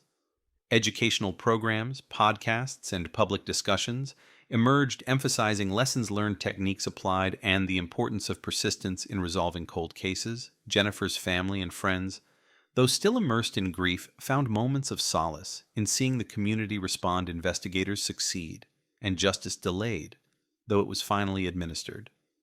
Yet the confession left an indelible mark, the understanding that for 20 years, life had proceeded unaware of a hidden horror, that normality can mask malevolence, and that the shadows of the past often stretch long into the present. Even after verdicts were rendered and media coverage subsided, the psychological residue remained. Residents walked the streets with heightened awareness, remembering that routine can be deceptive and that vigilance, empathy, and community engagement are crucial in safeguarding against unseen dangers. The confession became a reference point in criminal studies law enforcement manuals and psychological analyses, illustrating both the meticulous planning of a perpetrator and the perseverance required to achieve justice. Jennifer Lawson's story, once lost in the anonymity of unresolved disappearance, now served as both cautionary tale and symbol of resilience. As the town adjusted, mourned, and reflected the park, the alleys, and the streets remained silent witnesses. The lampposts flickered, in the evening graffiti-scarred walls bore the marks of time, and the paths she once walked carried echoes of memory. Through it all, the confession ensured that the truth, however harrowing, was known, mapped, and integrated into the narrative of the city, a chilling reminder that the past is never truly gone, and that the shadows of human actions, deliberate and concealed, can endure far beyond the moment they occur. And in the quiet hours, long after the headlines faded, long after the trial concluded, the city, Jennifer's friends, and her family continued to grapple with the duality of her absence and the clarity brought by revelation, a relentless interplay of grief closure and the haunting knowledge that some stories once unveiled never fully leave the mind or the streets they once walked. Even as the courtroom buzzed with the intensity of final testimonies, the city outside seemed to pulse with a mixture of normalcy and unease, a rhythm familiar, yet forever altered. Streets hummed with traffic, subways clattered underground, and neon signs flickered across Queens. But for those following Jennifer Lawson's story, nothing felt ordinary. Each passing day reminded them that the shadows of 2003 had stretched long, entwining with the present, that ordinary life had once brushed against unspeakable acts unnoticed, and that revelation, though necessary, carried its own weight. Detectives revisited old crime scene photographs, the alleyways, the park, the benches, the scattered remnants of a vanished life, overlaying them with the perpetrator's confession. Every object, every detail, every minor anomaly once overlooked was now pivotal. A smear of dirt on the curb aligned with his account. The angle of discarded clothing confirmed a sequence of movements. Fingerprints, long dormant in evidence files, now told the story of control manipulation and lethal precision. Jennifer's parents sat through each presentation with a mix of agony and reluctant relief, their memories layered with decades of speculation, hope, and fear, finally confronted with clarity. The psychological burden was immense, relief intertwined with grief, justice mingled with horror, closure shadowed by the depth of betrayal. Social media erupted with the minutiae of revelations, timelines, dissected details, cross-posted theories, debated every word of the confession, scrutinized, shared, and analyzed. Ordinary citizens grappled with the idea that someone had walked unnoticed among them, that everyday routines could be exploited with such deliberate cruelty that the ordinary could conceal extraordinary malevolence. Within the precinct, younger detectives studied the confession, the case files, the alignment of evidence with narrative, and felt the weight of persistence, patience, and meticulous observation. The story became both a cautionary tale and a template for approaching cold cases, a testament to the interplay between human behavior, environmental analysis, and evolving forensic capability. Jennifer's friends were drawn once more into the orbit of remembrance and horror. Their daily routines were pierced by flashbacks, recollections of seemingly trivial moments now imbued with new significance. Every alleyway she had passed, every streetlight under which she had lingered, every brief encounter with strangers became etched into their consciousness with the permanence of trauma. Investigators revisited the sequences of events described in the confession, retracing her steps with an obsessive attention to detail. The park, once just a quiet expanse of grass and trees, was now a forensic map, each pathway and corner aligned with moments of fear, struggle, and manipulation. Investigators walked in the footsteps of the past, reconstructing the choreography of horror with a mixture of fascination and dread. Media coverage escalated, evolving from reports of resolution to analyses of methodology, psychological profiling, and forensic breakthroughs. Talk shows dissected every element. Experts speculated on motive, opportunity, and risk, and the city itself engaged in a collective reflection on safety, trust, and the hidden vulnerabilities of urban life. Jennifer's parents, long haunted by absence, were thrust into the public eye, their grief displayed alongside a rare satisfaction of justice finally delivered.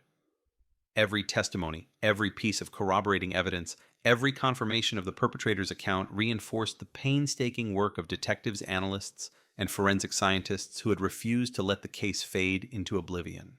Public forums and community meetings highlighted systemic lessons, advocating vigilance, early evidence preservation, and the importance of revisiting unresolved cases with new technology and fresh perspectives. Jennifer's story became emblematic, a young woman stolen from her life, a community unaware, and justice delivered after decades of silence.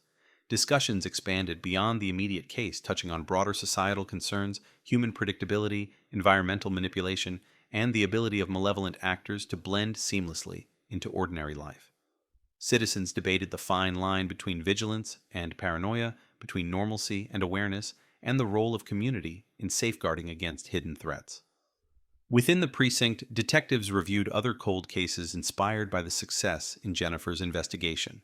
They revisited long-forgotten leads, analyzing evidence through the lens of modern forensic science, seeking patterns, correlations, and breakthroughs that might have been invisible to earlier investigators. Jennifer's friends engaged in memorial projects documenting her life, her passions, her ordinary brilliance juxtaposed against the extraordinary tragedy of her loss. The duality of celebration and mourning permeated these efforts, emphasizing life even in the shadow of crime. Outside, the city continued its rhythm, oblivious to the intensity of reflection occurring within its citizens. Yet for those intimately connected to the case, every park bench, every alley, every shadow carried the weight of memory, fear, and revelation.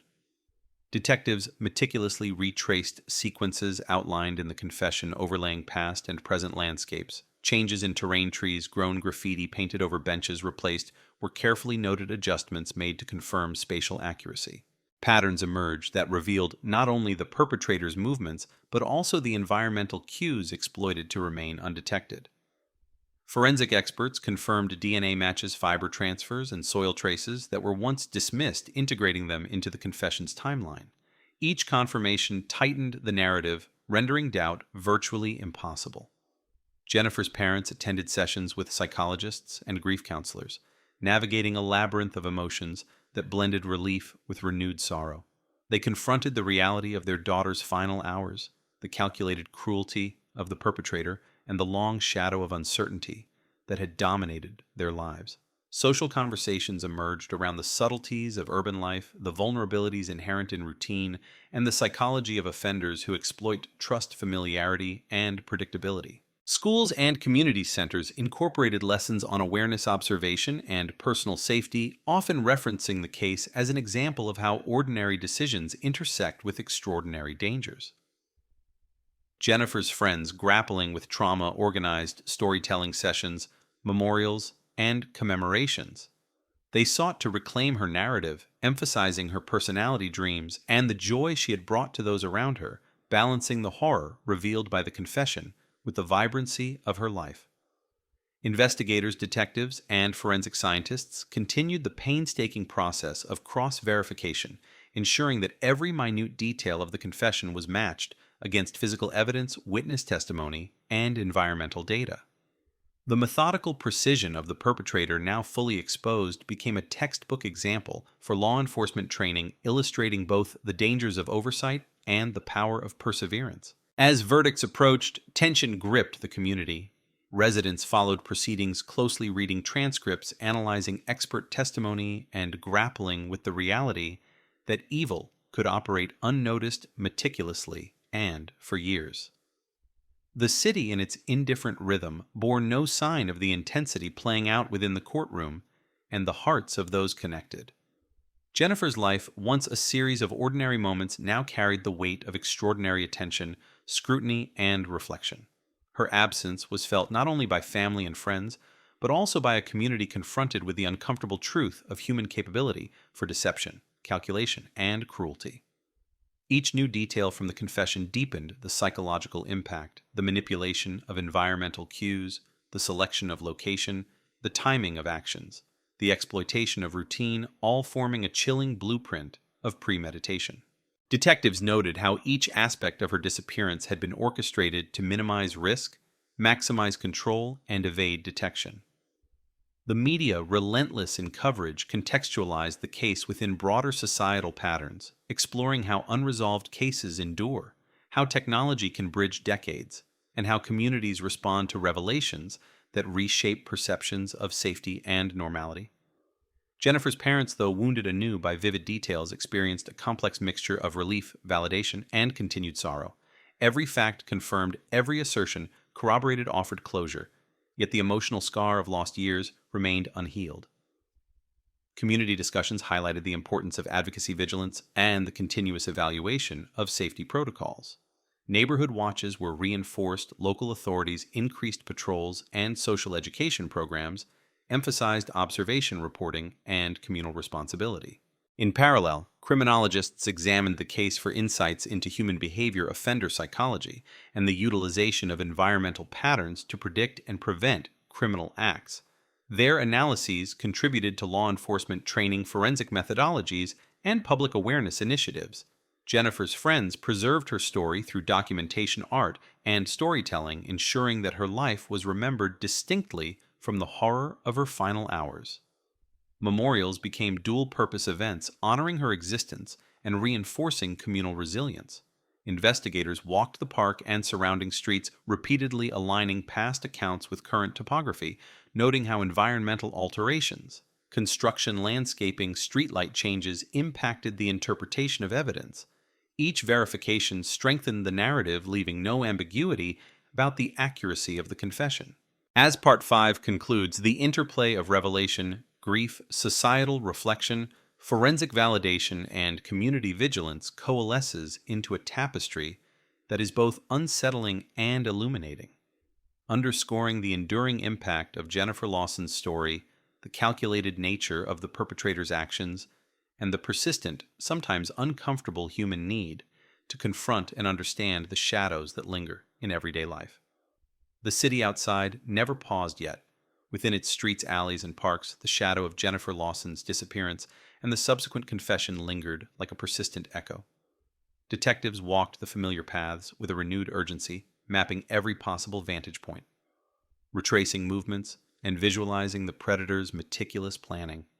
Every lamppost, every corner, every broken sidewalk became a potential witness to acts once concealed by darkness and routine.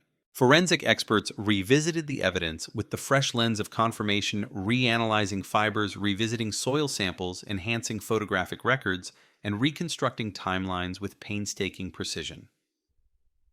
The confession had not only revealed the perpetrator's identity, but also provided a blueprint of his methodology, his understanding of human behavior, his calculation of risk, and his use of environmental cues to remain undetected. Jennifer's parents, enduring the emotional weight of decades-long uncertainty, now faced the raw clarity of truth. Each revelation, each corroborated detail, struck with equal measures of grief and relief. The void left by their daughter's absence was filled partially by knowledge, yet haunted by the years lost, the milestones uncelebrated, and the ordinary moments that had been stolen. Friends and neighbors drawn back into the narrative by interviews and media coverage shared memories once buried under the passage of time. They recounted mundane acts, laughter at a corner cafe, pauses at a street crossing, casual greetings exchanged, each now imbued with new unsettling significance. The confession turned ordinary life into a map of subtle interactions, calculated moves, and observed patterns, revealing how easily routine could be manipulated by someone with knowledge, patience, and intent. The city absorbed the shock collectively. Public forums, community meetings, and online discussions became arenas for reflection on safety vigilance and the fragility of perceived security. Conversations turned to the nuances of environmental awareness, behavioral analysis, and the need for sustained attention to seemingly minor details that could prevent tragedy. Within the precinct, detectives pored over every aspect of the confession, overlaying it with decades of cold case files, cross-referencing witness statements, photographs, and forensic records.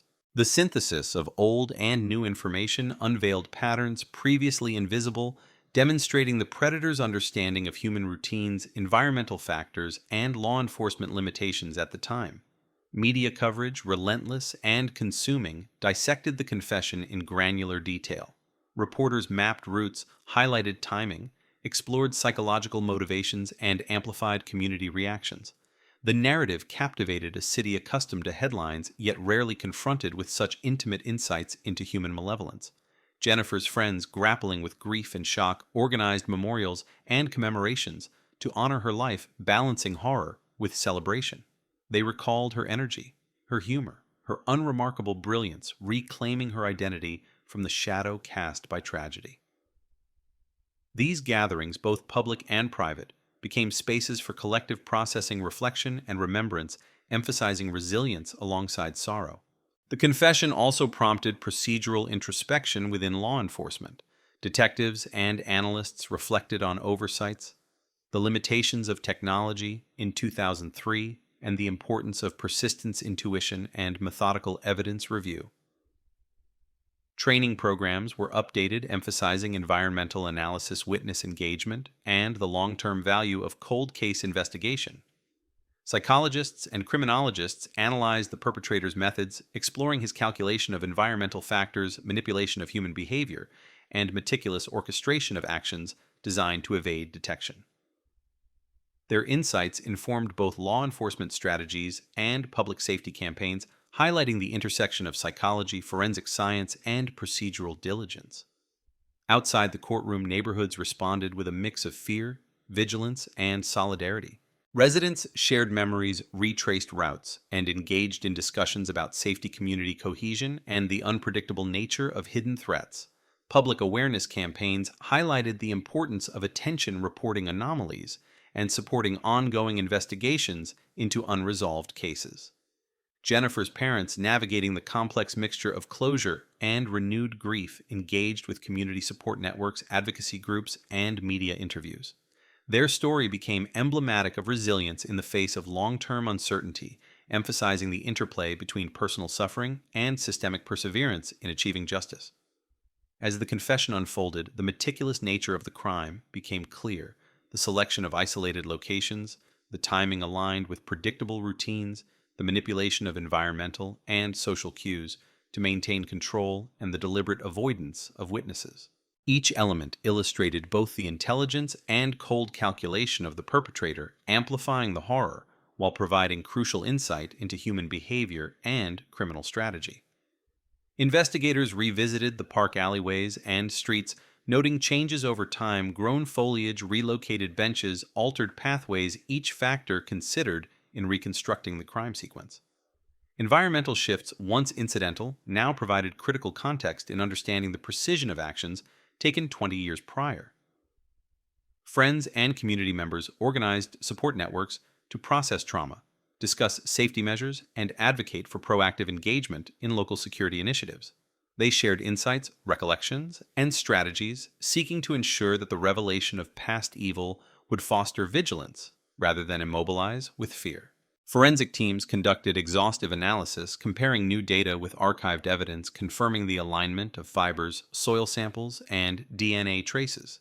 Each verification strengthened the narrative, leaving minimal room for doubt regarding the accuracy and completeness of the confession.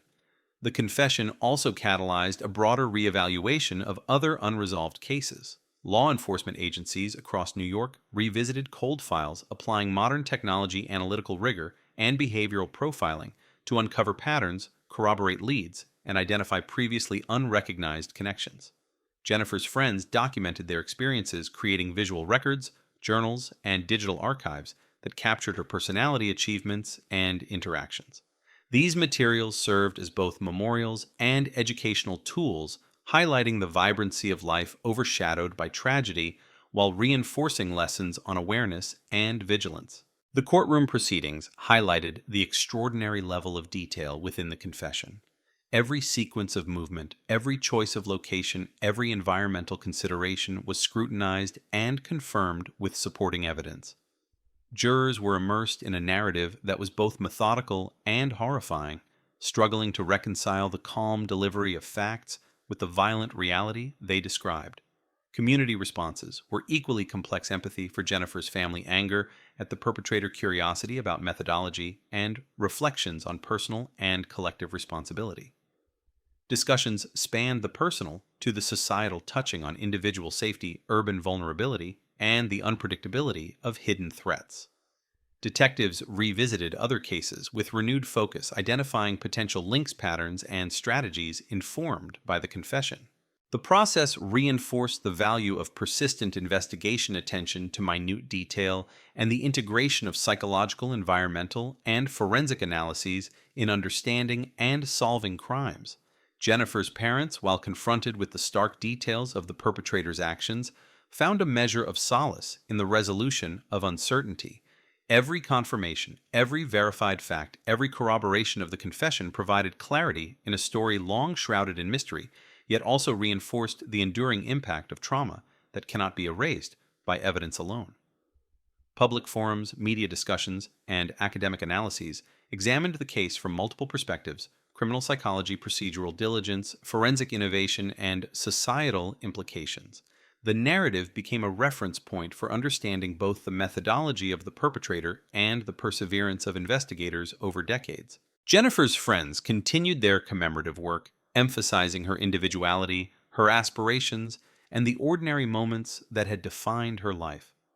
Memorials served dual purposes, honoring her existence and acknowledging the calculated horror that had interrupted it.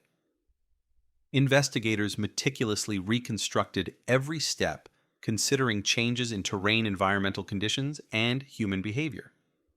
The precision of the confession, corroborated by evidence and testimony, underscored the systematic nature of the crime, highlighting both risk management and calculated cruelty. As Part 6 closes, the interplay of forensic verification, community reflection, investigative diligence, psychological analysis, and personal grief coalesces into a narrative that is both horrifying and illuminating.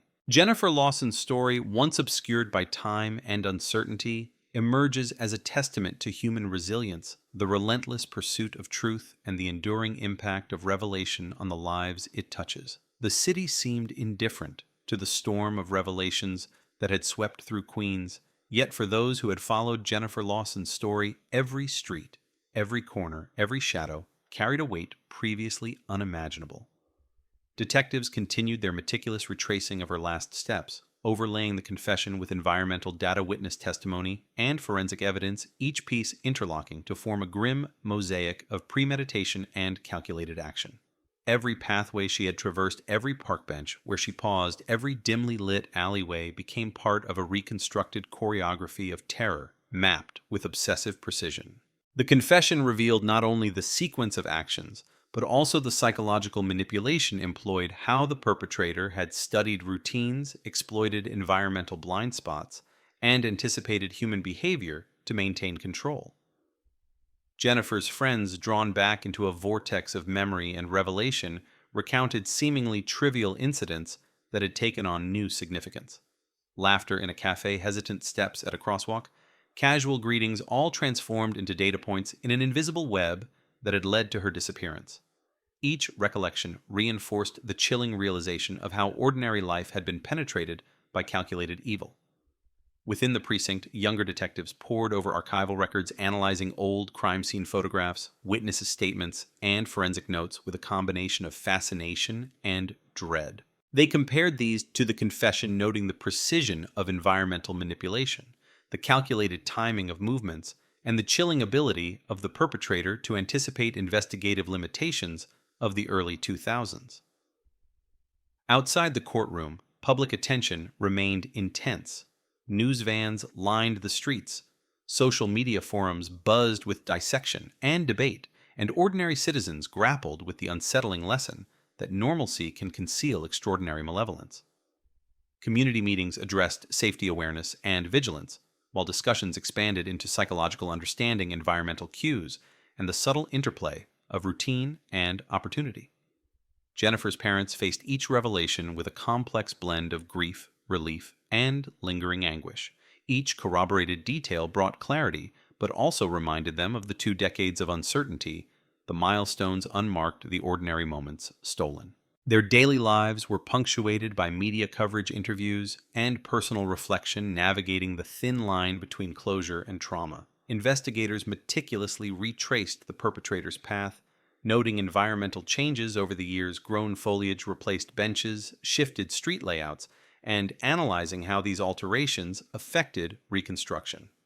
Every object, every angle, every remnant from 2003 was examined in light of the confession, each confirmation strengthening the narrative and leaving minimal room for doubt. Forensic teams revisited DNA samples, soil traces, fibers, and other evidence, integrating them with the confession's detailed account.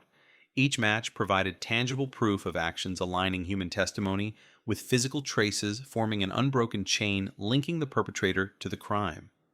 Jennifer's friends organized memorials and commemorations that balanced grief with celebration, horror with remembrance. They documented her life, her laughter, her energy, reclaiming her identity from the shadow cast by her final hours. These gatherings became spaces of collective processing, reflection, and resilience, transforming tragedy into communal memory. Media coverage, relentless and consuming, explored every facet of the case: procedural insights, forensic breakthroughs, psychological profiling, and community response. The narrative became a touchstone for discussions on human behavior, environmental awareness, and the importance of vigilance in everyday life. Outside the courtroom, residents grappled with unease and curiosity.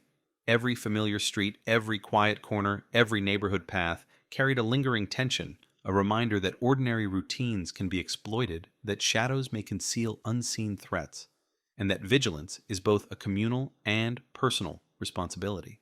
Investigators began reviewing other unresolved cases inspired by the success of Jennifer Lawson's investigation.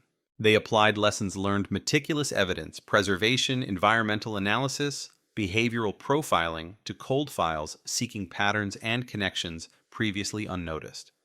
Jennifer's parents engaged with advocacy networks, support groups, and public forums. Their narrative highlighted persistence, patience, and the complex interplay between grief and justice, demonstrating the profound impact a single confession can have on individuals, families, and a broader community. The confession detailed manipulations that were both subtle and calculated: the timing of encounters, the selection of locations, the orchestration of human behavior, and the careful avoidance of detection. Each element reflected deep premeditation, control, and chilling understanding of environmental and social factors. Detectives revisited every alley, park, and street corner, overlaying past events onto present landscapes. Altered terrain, overgrown foliage, relocated benches, modified pathways was meticulously compared to the confessor's account, ensuring chronological and spatial accuracy. The level of precision was astounding. Every detail corroborated by physical evidence, witness memory, or forensic analysis. Jennifer's friends continued to commemorate her life through documentation, storytelling, and memorialization. Each anecdote, photograph, and memory served to reclaim her narrative, preserving her individuality in contrast to the horror of her final hours. Forensic analysis continued alongside the trial, with experts confirming DNA, fiber, and soil evidence, reinforcing the confession and eliminating lingering doubts. Each piece of confirmation tightened the narrative, ensuring the story of Jennifer's final hours was both precise and undeniable. Community dialogue expanded to include broader societal questions: how ordinary routines can mask risk, the necessity of environmental awareness, and the critical role of vigilance in preventing future tragedies. Workshops, forums, and discussions emphasized observation reporting and collective responsibility, using the Lawson case as both warning and teaching tool. The courtroom became a focal point of tension and revelation. Jurors absorbed each detail, every corroboration, and the meticulous mapping of events, grappling with the calm narration of acts that were both deliberate and horrifying.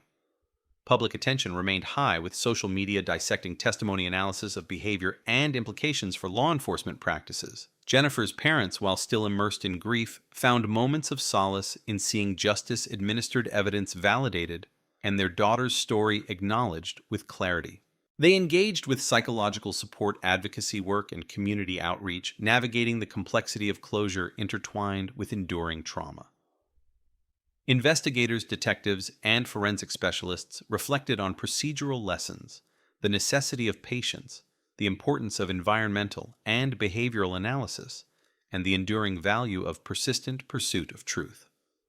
These insights informed training programs, cold case review protocols, and public safety campaigns, ensuring that lessons from Jennifer's story could be applied to prevent future tragedies. Jennifer's friends, while navigating their own grief, preserved her memory through art writing and community engagement. These commemorative efforts underscored the duality of tragedy and life horror and remembrance, fear and resilience. Environmental reconstruction continued with detectives comparing current landscapes to historical photographs, identifying shifts in terrain lighting and human traffic that influenced both the perpetrator's planning and investigative reconstruction. Each confirmation reinforced the precision and deliberateness of actions described in the confession. The city, while continuing its relentless pace, carried an undercurrent of reflection. Streets, parks, and neighborhoods bore the invisible imprint of past horrors, while residents became more attuned to subtle cues, environmental anomalies, and human behavior, internalizing lessons drawn from Jennifer's story. Public discourse, both formal and informal, examined psychological profiles, procedural responses, and community vigilance. The narrative served as a case study in the intersection of human malevolence, environmental awareness, and investigative perseverance. Jennifer's parents and friends, while confronting grief, engaged with advocacy memorialization and educational initiatives. Their efforts transformed personal tragedy into societal reflection, emphasizing awareness, resilience, and the enduring importance of pursuing justice even decades after a crime occurs. Detectives reviewed every detail of the confession alongside evidence, witness testimony, and environmental reconstructions. Patterns of manipulation, control, and calculated evasion were evident at every turn. The confession provided a rare insight into the mind of someone who had operated undetected for decades, demonstrating the chilling blend of intelligence, patience, and cruelty. As Part 7 concludes, the narrative reaches a convergence of revelation, grief, forensic validation, psychological analysis, and community reflection. Jennifer Lawson's story, once obscured by time, emerges as both cautionary tale and testament to human resilience, demonstrating the profound impact of truth, persistence, and collective vigilance on the lives it touches. Even as the trial reached its final days, the city's pulse never faltered. Yet every street, every shadowed corner, every familiar path seemed tainted by memory and revelation. Detectives moved methodically through the remnants of Jennifer Lawson's last known movements, retracing steps with obsessive care, comparing the confession against archived evidence, witness statements, and environmental changes. Each alleyway, each park trail, each flickering lamppost became a testament to the perpetrator's meticulous planning, a calculated choreography that exploited routine light and human expectation. The confession revealed the predator's understanding of time and human behavior, how ordinary predictability could be weaponized, how each subtle movement was a deliberate act designed to manipulate, to control, and to evade. Jennifer's friends, drawn back into a maelstrom of memory and horror, recalled trivial events, the angle at which she walked the pause at a corner store, the casual greeting with a stranger, and now each recollection became a chilling testament to a carefully exploited ordinary life. Within the precinct, investigators studied the confession with a mix of awe and revulsion. The precision, the calculation, the use of environmental cues all highlighted a level of cold, deliberate orchestration that had allowed the crime to remain hidden for 20 years. Photographs were overlaid timelines, re-examined surveillance footage enhanced. Small details that had once been dismissed shadows on a wall, footprints in soil. Slight misalignments in benches were reinterpreted as crucial evidence confirming the confessor's account. The courtroom became a theater of tension. Every word of testimony, every corroborated detail, every expert analysis reinforced the meticulousness of the crime. Jurors leaned forward, grappling with the dichotomy of calm narrative and horrific content, understanding the calculated nature of an act designed to exploit trust and routine. Jennifer's parents bore the emotional weight with grim endurance, absorbing the details of their daughter's final hours, while navigating the long-delayed relief of confirmation. Every fact, validated by evidence, offered closure yet reopened wounds of lost years, milestones, unmarked moments forever stolen. Outside the courtroom, communities engaged in reflection, discussion, and debate. Neighborhood meetings focused on safety awareness and vigilance. Conversations expanded to the psychology of offenders, environmental manipulation, and the subtle vulnerabilities inherent in ordinary routines. Social media dissected the case in real time, analyzing confession details, procedural choices, and forensic methodologies. Public fascination merged with fear, empathy with incredulity, as citizens confronted the uncomfortable reality that normal life had once concealed extraordinary malevolence. Investigators revisited other cold cases with renewed urgency, applying lessons gleaned from the confession, environmental reconstruction, behavioral profiling, meticulous evidence, cross-checking, and persistence over decades. Patterns once invisible emerged, offering fresh avenues for inquiry and potential resolution. Jennifer's friends engaged in memorialization efforts that balanced grief with celebration. Journals, photographs, storytelling, and public gatherings preserved her life in sharp contrast to the horror of her final hours. These efforts provided both communal healing and individual catharsis, reclaiming narrative from the shadow of crime. Forensic analysis continued in parallel, confirming DNA matches, soil evidence, and fiber transfers. Each alignment between confession and material evidence reinforced the narrative, solidifying the chronology and sequence of actions, leaving minimal room for doubt. Within the precinct, investigators noted the precision of the perpetrator's methodology, timing movements to coincide with predictable routines, exploiting environmental blind spots, and anticipating investigative limitations to remain undetected. Every element of planning, every minor manipulation was now laid bare. Jennifer's parents engaged with psychologists, grief counselors, and advocacy networks. Their story became both cautionary and instructive, demonstrating the intersection of personal tragedy, procedural diligence, and eventual justice.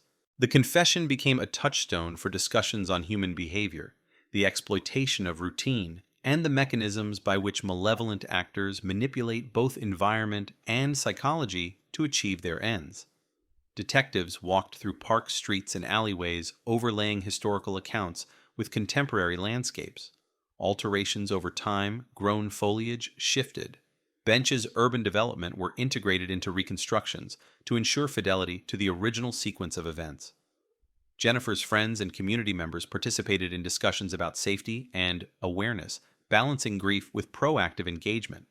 Workshops, public talks, and local initiatives emphasized observation, reporting anomalies, and the need for communal vigilance informed by the hard-earned lessons of the case. The confession also illuminated systemic lessons for law enforcement, the necessity of patient, thorough investigation, meticulous evidence preservation, and the integration of psychological, environmental, and forensic analysis. Protocols were updated, training programs enhanced, and cold case review procedures refined. Jennifer's life, once defined by ordinary routines, now bore a permanence in public consciousness. Every anecdote, photograph, and story reclaimed her identity from the shadow of her final hours, preserving her vibrancy amidst tragedy. Courtroom proceedings dissected the confession in exhaustive detail, mapping timelines, movements, and environmental interactions with forensic precision.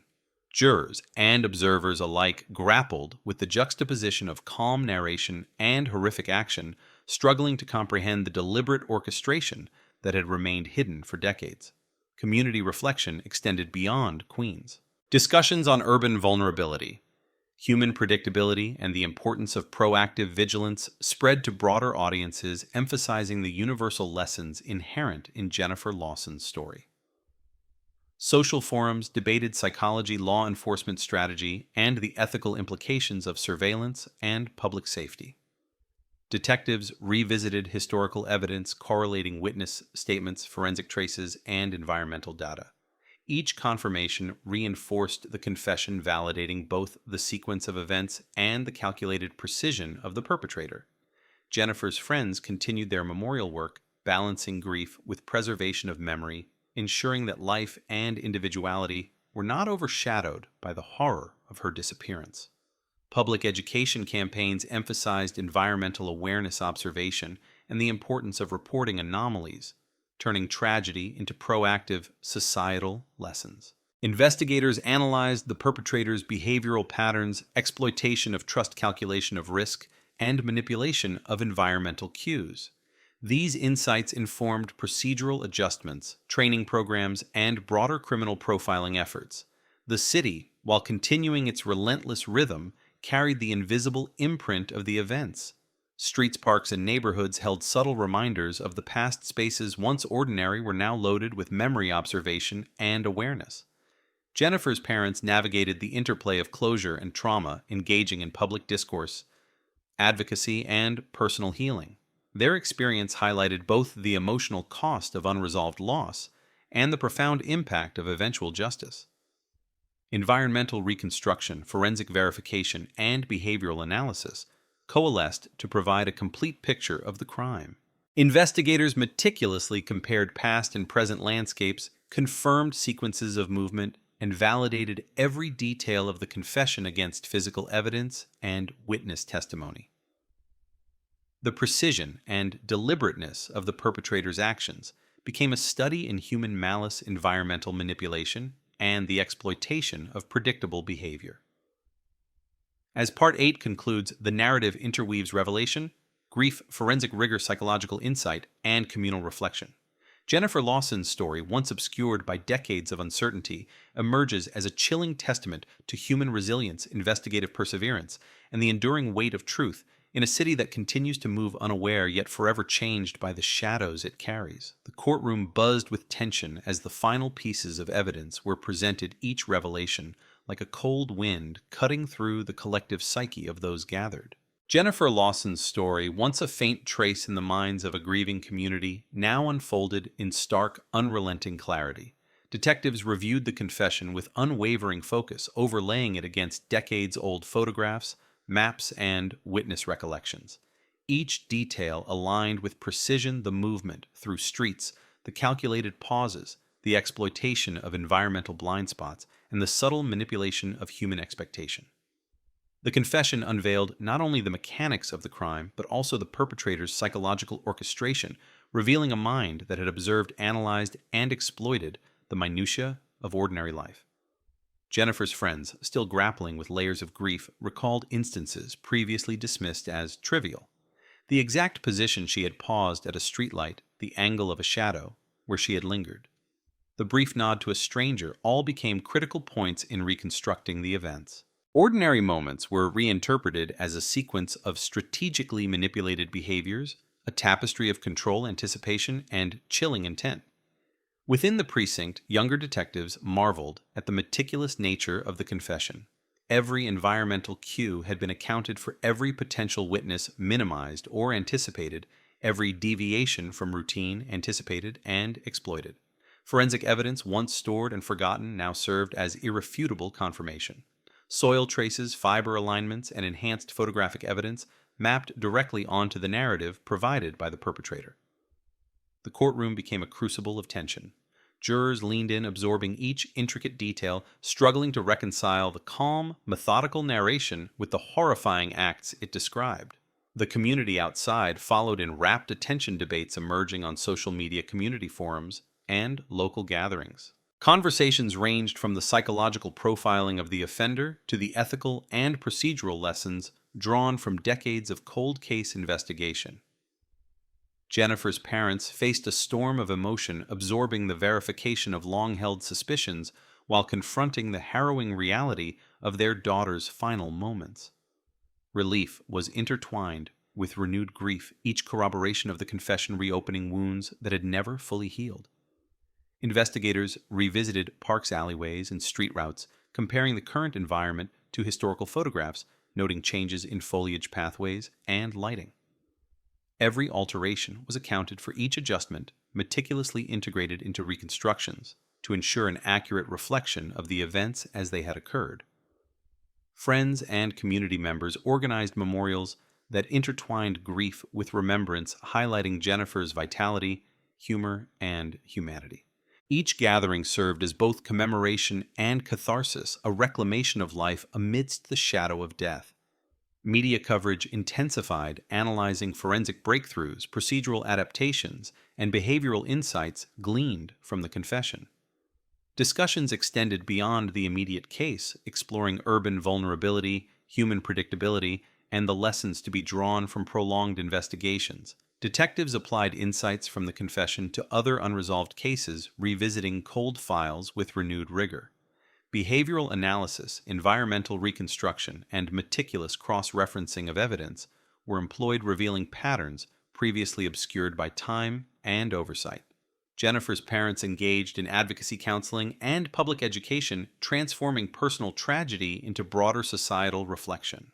Their experience underscored the emotional cost of unresolved loss and the profound impact of eventual justice, providing a template for other families navigating similar circumstances.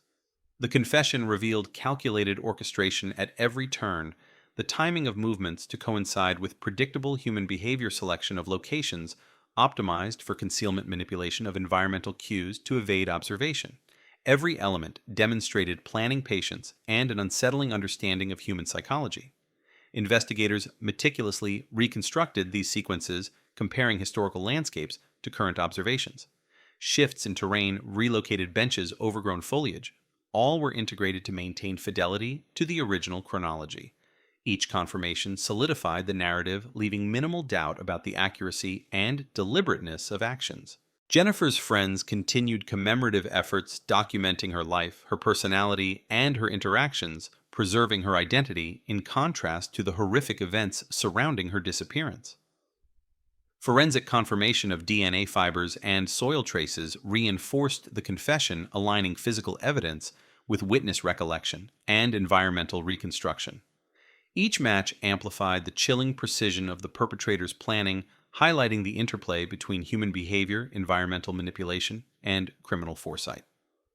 Public discourse examined the intersection of personal tragedy, investigative diligence, and societal responsibility. Schools, community centers, and local authorities integrated lessons on vigilance, environmental awareness, and the importance of reporting anomalies. The narrative of Jennifer Lawson's case became a cautionary tale and a template for proactive engagement in public safety. Courtroom proceedings meticulously dissected the confession, mapping sequences of movement, environmental interactions, and behavioral manipulation. Jurors grappled with the psychological complexity, understanding the deliberate orchestration of events while confronting the horror inherent in the details. Communities reflected on their own routines, urban environments, and the subtle vulnerabilities that had been exploited. Public awareness campaigns emphasized observation reporting and engagement, turning tragedy into actionable lessons for the wider population. Jennifer's parents, navigating a complex blend of closure and trauma, engaged in counseling, public discourse, and advocacy. Their experience highlighted both the emotional toll of prolonged uncertainty and the profound effect of resolution, offering insight to families affected by unresolved cases. Environmental reconstruction continued with painstaking precision. Investigators compared historical maps, photographs, and first-hand accounts to current urban landscapes. Shifts in terrain, street layouts, and public spaces were meticulously integrated, ensuring that the sequence of events could be accurately visualized and understood. Jennifer's friends participated in educational and memorial projects, balancing grief with public engagement. Workshops, storytelling sessions, and commemorations ensured her life and individuality remained central even as the horror of her disappearance became fully understood. Forensic teams continued verification of the confession, aligning physical evidence with environmental and testimonial data. Each confirmation reinforced the narrative, establishing an irrefutable chain linking the perpetrator to the crime. Investigators analyzed the perpetrator's methodology, exploitation of routine manipulation of human behavior, and orchestration of environmental factors to maintain control and evade detection. These insights informed procedural improvements, training programs, and criminal profiling strategies. The city carried the weight of revelation in subtle ways. Streets, parks, and public spaces became laden with memory and awareness. Ordinary life imbued with a heightened sense of vigilance. Communities internalized lessons on human behavior, safety, and observation, recognizing the hidden dangers that can exist alongside familiarity. Jennifer's parents and friends worked to preserve her memory, documenting her life, engaging in advocacy, and participating in educational initiatives. Their efforts transformed tragedy into learning grief, into resilience, and personal loss into a tool for communal awareness and safety. Investigators reconstructed the perpetrator's actions in detail, comparing environmental changes over time to ensure accuracy. Every movement, pause, and manipulation was accounted for, revealing a calculated orchestration that spanned decades of concealment. As Part 9 concludes, the story of Jennifer Lawson converges grief, forensic verification, investigative persistence, community reflection, and psychological insight intertwine. The narrative stands as both a chilling testament to human malevolence and a celebration of human resilience, demonstrating the enduring power of truth, meticulous investigation, and the collective determination to confront the shadows of the past. The courtroom settled into an almost oppressive silence as the final witnesses were called, each word heavy with implication, each detail sharpening the narrative that had haunted Queens for decades. Jennifer Lawson's story, once a faint, unresolved tragedy, now unfolded with relentless clarity, a timeline etched in evidence confession and forensic verification. Detectives meticulously retraced her movements, overlaying maps, photographs, and witness statements onto the confessor's account. Every alleyway, every park path, every dimly lit street corner became a measured step in a choreography of control and manipulation. The confession revealed not only the sequence of events, but also the cold, deliberate understanding of human behavior, the exploitation of routine, the anticipation of investigation, and the calculated orchestration of every minor detail. Jennifer's friends, still grappling with grief, recalled moments once insignificant: a pause at a street corner, a nod to a stranger, a flicker of expression, all now transformed into crucial data points in the reconstruction of her final hours. Within the precinct, detectives pored over archival evidence, noting the precision of timing, environmental manipulation, and behavioral orchestration. The confession aligned perfectly with soil analysis, fiber traces, photographic evidence, and witness memory. Each corroboration tightened the narrative, leaving minimal space for doubt, reinforcing the chilling reality of premeditation and meticulous calculation. Outside the courtroom, social media, local news, and community discussions buzzed with dissection and debate. Citizens grappled with the dissonance of normal urban life, overlaid with extraordinary malice, reflecting on vulnerabilities inherent in routine, the subtle cues overlooked, and the importance of vigilance. Jennifer's parents absorbed the details with a mix of relief and renewed grief. Each corroboration of the confession brought clarity, but also reopened wounds, the lost years, stolen milestones, and the relentless shadow of absence. Investigators returned to parks, alleyways, and streets, overlaying the past onto the present, noting changes in terrain, lighting, and urban development. Every alteration was meticulously integrated into reconstructions, ensuring fidelity to the sequence of events, each confirmation reinforcing the confession's precision. Friends and community members organized memorials and commemorative projects celebrating Jennifer's life amidst the horror of her disappearance. These gatherings provided catharsis, transformed grief into remembrance, and reclaimed her narrative from the shadow of crime. Media coverage intensified, analyzing forensic validation, procedural innovation, and behavioral insights gleaned from the confession. Discussions extended to urban vulnerability, human predictability, and the critical role of vigilance in daily life. Investigators applied lessons learned to other cold cases, reviewing unresolved files with renewed rigor. Behavioral profiling, environmental reconstruction, and meticulous